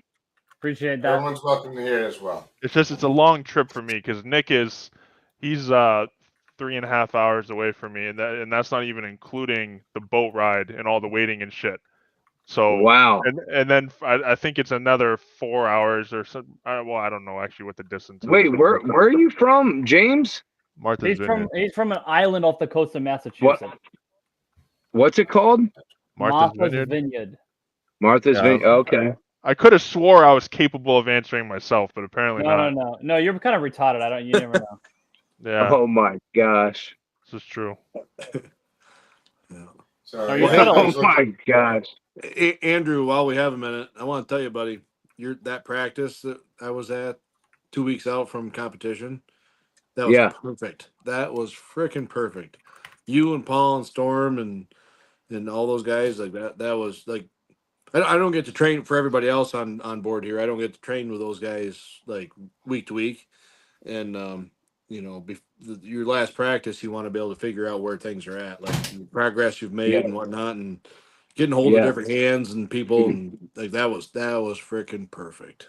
That was great. Yeah, that was a That great practice. that sent me north with a lot of confidence, and Heck yeah, man. yeah. I had no doubt in in in you, man. I had no doubt. I knew you was gonna dominate. And if you weren't, I mean, that guy was gonna really have to work to try to beat you. I mean, Well, that's what I said that to myself that too. was I a was like, whole different Dustin I've ever seen in my life. That was crazy, dude. well, you yeah, it's hard to gauge all that shit, and I don't know. I thought it was all I that felt fishing you've something been different. doing. Yeah, Right. Oh yeah. I felt something different, and I'm glad you guys did too. So Yeah. The good Lord definitely blessed you with that victory, man. That was awesome. I gotta ask, after this last weekend, are you guys gonna be breaking down my style for Adele and Sam? Because I hear Sam's gonna be coming back to you guys to train. Because that just fires me up even more if someone's gonna be studying me. Yeah, Knowing I think Sam, we've been trying to get him back for a long time, but he's been doing a lot of stuff, I think, with his family and work and whatnot, just other endeavors. But to see him at Keystones and you did beat him, I believe, right? You beat him. Yes, sir. Yeah, I saw that match. There was just so much going on with the Macho Man. You know what I mean? Oh yeah. So but seeing him back there and I think he's coming back, man. So with the vengeance, Well, and it's I gonna be will say fun this. watching that. He pissed me off a little bit because check this.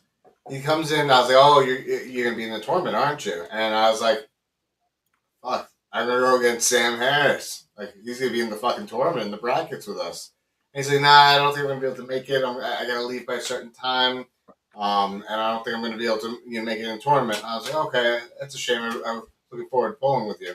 He goes, "Yeah, I got you." And I was like, "Well, since you're not pulling in the tournament, do you mind warming me up and maybe giving me some tips?" And so right-handed, he was my warm-up. What? And yeah, he was my warm-up. And then I didn't know he was he was in the brackets with us at this moment. And so all of a sudden I hear his name called up. I'm like, I thought you weren't gonna stick around. You sandbagged me. You tricked me. Now it lit a fire under my butt. I was like, I need to make sure that he knows my stuff. He knows where I'm gonna go. He knows what I'm gonna do. He felt my hand already. He was smart for doing that. Right? Right? Talk about a sneaky underhand like Yusuf, take notes, man. And he, a sneaky way to get find your opponent's way. Like, damn, man. Like, so that just gives me the win that much even greater because he already had a little bit of like a, he's got so many more years experience than I do, right? Yeah. So he had a little bit of a tell and an inside scoop of what I'm doing. And I wasn't like going hard with him, but like I was going, showing. Well, like I gave away some of my hand. You know what I mean? Yeah. Like what I had up my sleeve type of deal. Props to you, Dan. Props to you, Dan, for following through and getting it done. Anyway. Yeah. That was that. Honestly, that match was unforgettable. That match went on for it felt like 10 minutes, man. It was insane. That was crazy. So I didn't see it. That was probably one of the most electrifying matches of Keystones, honestly. Besides the Macho Man winning the championship, baby. Yeah. But anyways, no, it was awesome watching you, bro. No, it was an amazing experience. He's a true legend, a true gentleman.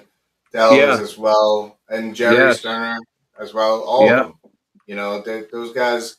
And that's the thing is I'm on my way to taking on people that I haven't beaten as of yet. I'm ready to do so. Ed. Well, they're definitely he's got a winning record on the left-handed. Oh, sorry. They better be trained up, if they're facing you, Daniel. So they better be trained up. But hey, That dog. James. Yeah, what a beast! What a beast! Hey, James. Where you're from, are you like one of the only guys that train up there? Like, do you not like actually have a team or not, or what is it? I used to have a really good team. You know, Eduardo Tiete lives here. Andre Evangelista. Not a lot of people know who he is, but he's like He's when he's nasty. when he's training, he's probably one of the top, 230, 242 guys in the country. Because he's Wow. he's a multinational champion in Brazil, Argentina, and whatever fucking countries they got down there. Like he's the real deal. Like he's probably when he's trained up, he's a world level athlete for sure. And then Wow. we have Nevin Nikolic, which I've always said about Nevin that he's probably top 5 in the country, 176. He's that strong. I He don't is know a about that. sleeper. He's 6'5", 176 pounds. He's all arms and cock. Let me tell you, this dude is he Wait. No diddy. I said arms. I don't know what you guys are talking about. He's all arms. Yeah. Jesus Christ. But no, trust me, I felt all the top guys at 176. I've pulled all of them, and Nevin is stronger than most of them. He's got to be in that top 5 range. He's a total sleeper that nobody knows about. He really is that strong. Wow. And that was my team. Nevin, he goes back and forth to Serbia every 3 months, so it's so hard to get a practice with him because it seems like every time that he wants to practice, I'm usually tapering for some tournament or something, so I can't. Eduardo, he's had his injuries the last couple of years, ever since right before pulling Craig Tullier when he hurt his shoulder. He hasn't been the same, and he's just been kind of hanging out. Yeah, that stinks because he's such a talent. Yeah, and then he got the surgery on his hand, but he wants to come back in the next few months. Andre is a fucking lost cause. I don't know what his deal is. He just gives up and then comes back. He makes an announcement on Facebook that he wants to pull a tournament and then doesn't show up. I don't know his. James, I can relate as far as the club goes or your team or whatever. Like they come and go. Like you get used to one thing where you've got 10 guys and they're all great and you get close and all that, and then stuff happens and life happens, and next thing you know, it's just you and 2 or 3 others or 4. But you make it work. You adapt and overcome, and And that's what I do is I train really specific movements to mimic arm wrestling as much as possible because that's all I really can do. Mhm. And then I go to as many tournaments as I can too, because the tournaments at the end of the day are my actual practices. Like they're not something that I mean, how the fuck do I say this without sounding like a jackass? You probably can't, so just say I probably can't, exactly. No matter how I say it, at the end of the day, the tournaments are my practice. I am going to them because I want to win. I am prepared for them, but they are also preparing me for the next tournament because that's what I have for practice. Yep. I go to Fitzy's once every couple of months because it's super hard to get over there. And I mean, I don't know what else to say. Those guys are. If I could be at Fitzy's practice every single week, I think I would be. You ever considered moving? I would no. I mean, I have a company here. I can't. I own a house and I have a company here. It's like I'm not necessarily trapped, but it would be kind of stupid I get for you. me I to feel leave. you. What's your company? I do excavation. Oh, nice. Yeah. So if I could be at Fitzy's every single week, I feel like I would probably be a year or 2 ahead of what I am now. It's Wow. that significant. It really is. Okay. Wow. Yeah, I've seen videos from Fitzy's trainings, and man, that looks like good stuff for sure. It's definitely the highest level practice in New England. There's no doubt. Yeah, about yeah, especially when you get like all the heavy hitters. Like Jerry Cataret is there. Probably every other time. I practice with Jerry like 2 or 3 times a year, maybe. Yep. And then occasionally, Nick Stone is there, right? Yeah, Nick Stone is the most consistent. He lives almost 3 hours away, and he's the most consistent. Yeah. Now he's coming down to us now. He's going to. Well, he's hitting all 3 practices a week. The dude's a fucking nutcase. Oh Jesus. Yeah, he has his own He's a practice in monster, man. Connecticut. He has his own practice at his house or some shit. He's got Chiefs practice on fucking Tuesdays or Saturdays or some shit. I don't know. Then he goes to Fitzy's and he's hitting up you guys too. He's literally doing 3 or 4 a week. Yeah. Yeah, he does travel at least 3 hours per practice. Yeah. Yeah, to us, to Fitzy's too. It's God like bless him, dude. Yeah, ever since Tim and Corey left Chiefs practice, it's not the same for him. So he needs to find, at least this is what I'm assuming. He needs to find high level practices because he can't be at his level where he's at right now. Right. Well, it's going to show up in his performances, I'm sure. Dude, his left is insane. His left is fucking insane, man. Yeah, he needs a match with someone like Ryan Espy, or even Ryan Espy said he doesn't think he can beat Nick right now because Ryan Espy lost a whole lot of weight. I don't know if you guys know. I didn't know. He's going down to like 275 right now. Wow. He lost like 50 or 60 pounds already. Wow. Wow. Condition or just yeah. I think just because the heavy, you'd have to ask Ryan yourself, but sure. I would imagine it's because the level might just be a little bit too high now, and Ryan might not be willing to do what it takes to be at that level, so he might be just taking a step down. I would imagine. I mean, that's just what I'm thinking. I could be wrong. Yep. Well, while we have just a minute here, I'd like to address the guys that I train with, and I know we started with a big group. It was great. It was awesome. Built a lot of relationships. A lot of them still stand, but it's the quality, and the guys that know what you need, and I have those guys. Yeah. Like, when we have to use bands, we use bands. When we have to do this or that, we do that. Like we adapt, and the secondary workouts of the week, it's all recovery and rehab type stuff, static holds, light resistance, and between Brandon Alcesser and John Stahl and Sean Boopy and Ben Vance and those guys, like we make it work. And you train with Ben Vance? Yeah. Oh yeah. Yep. Ben lives in the same town as my good buddy John. And he'll just show up on Wednesdays and we'll just do static holds and just blood flow stuff, and he shows up for the big practices too, of course. Definitely gotta make that out there one weekend. How far are you guys from Chafee? Dave Chafee, he's about 5 hours from me. Yeah, he's about 4.5 for me. So it's a hike. It's not. Yeah. Oh yeah, it's not close. Yeah. Pennsylvania's huge. Yeah, it's a long fucking state. Yeah, they're out on the western part of the state. Yep. Yeah, he's right up next to Lake Erie. Beautiful place, by the way, if you need a place to go vacation at. Another one of my main training partners is Brandon Alcesser. And I didn't get I would say he's the main training partner. He always has been, but he had an injury. He mostly tore his UCL. Yeah. And he was getting stem cells and stuff. So like that's what I did to my right arm. That's why it hasn't been which, by the way, my fucking right arm is feeling diesel right now.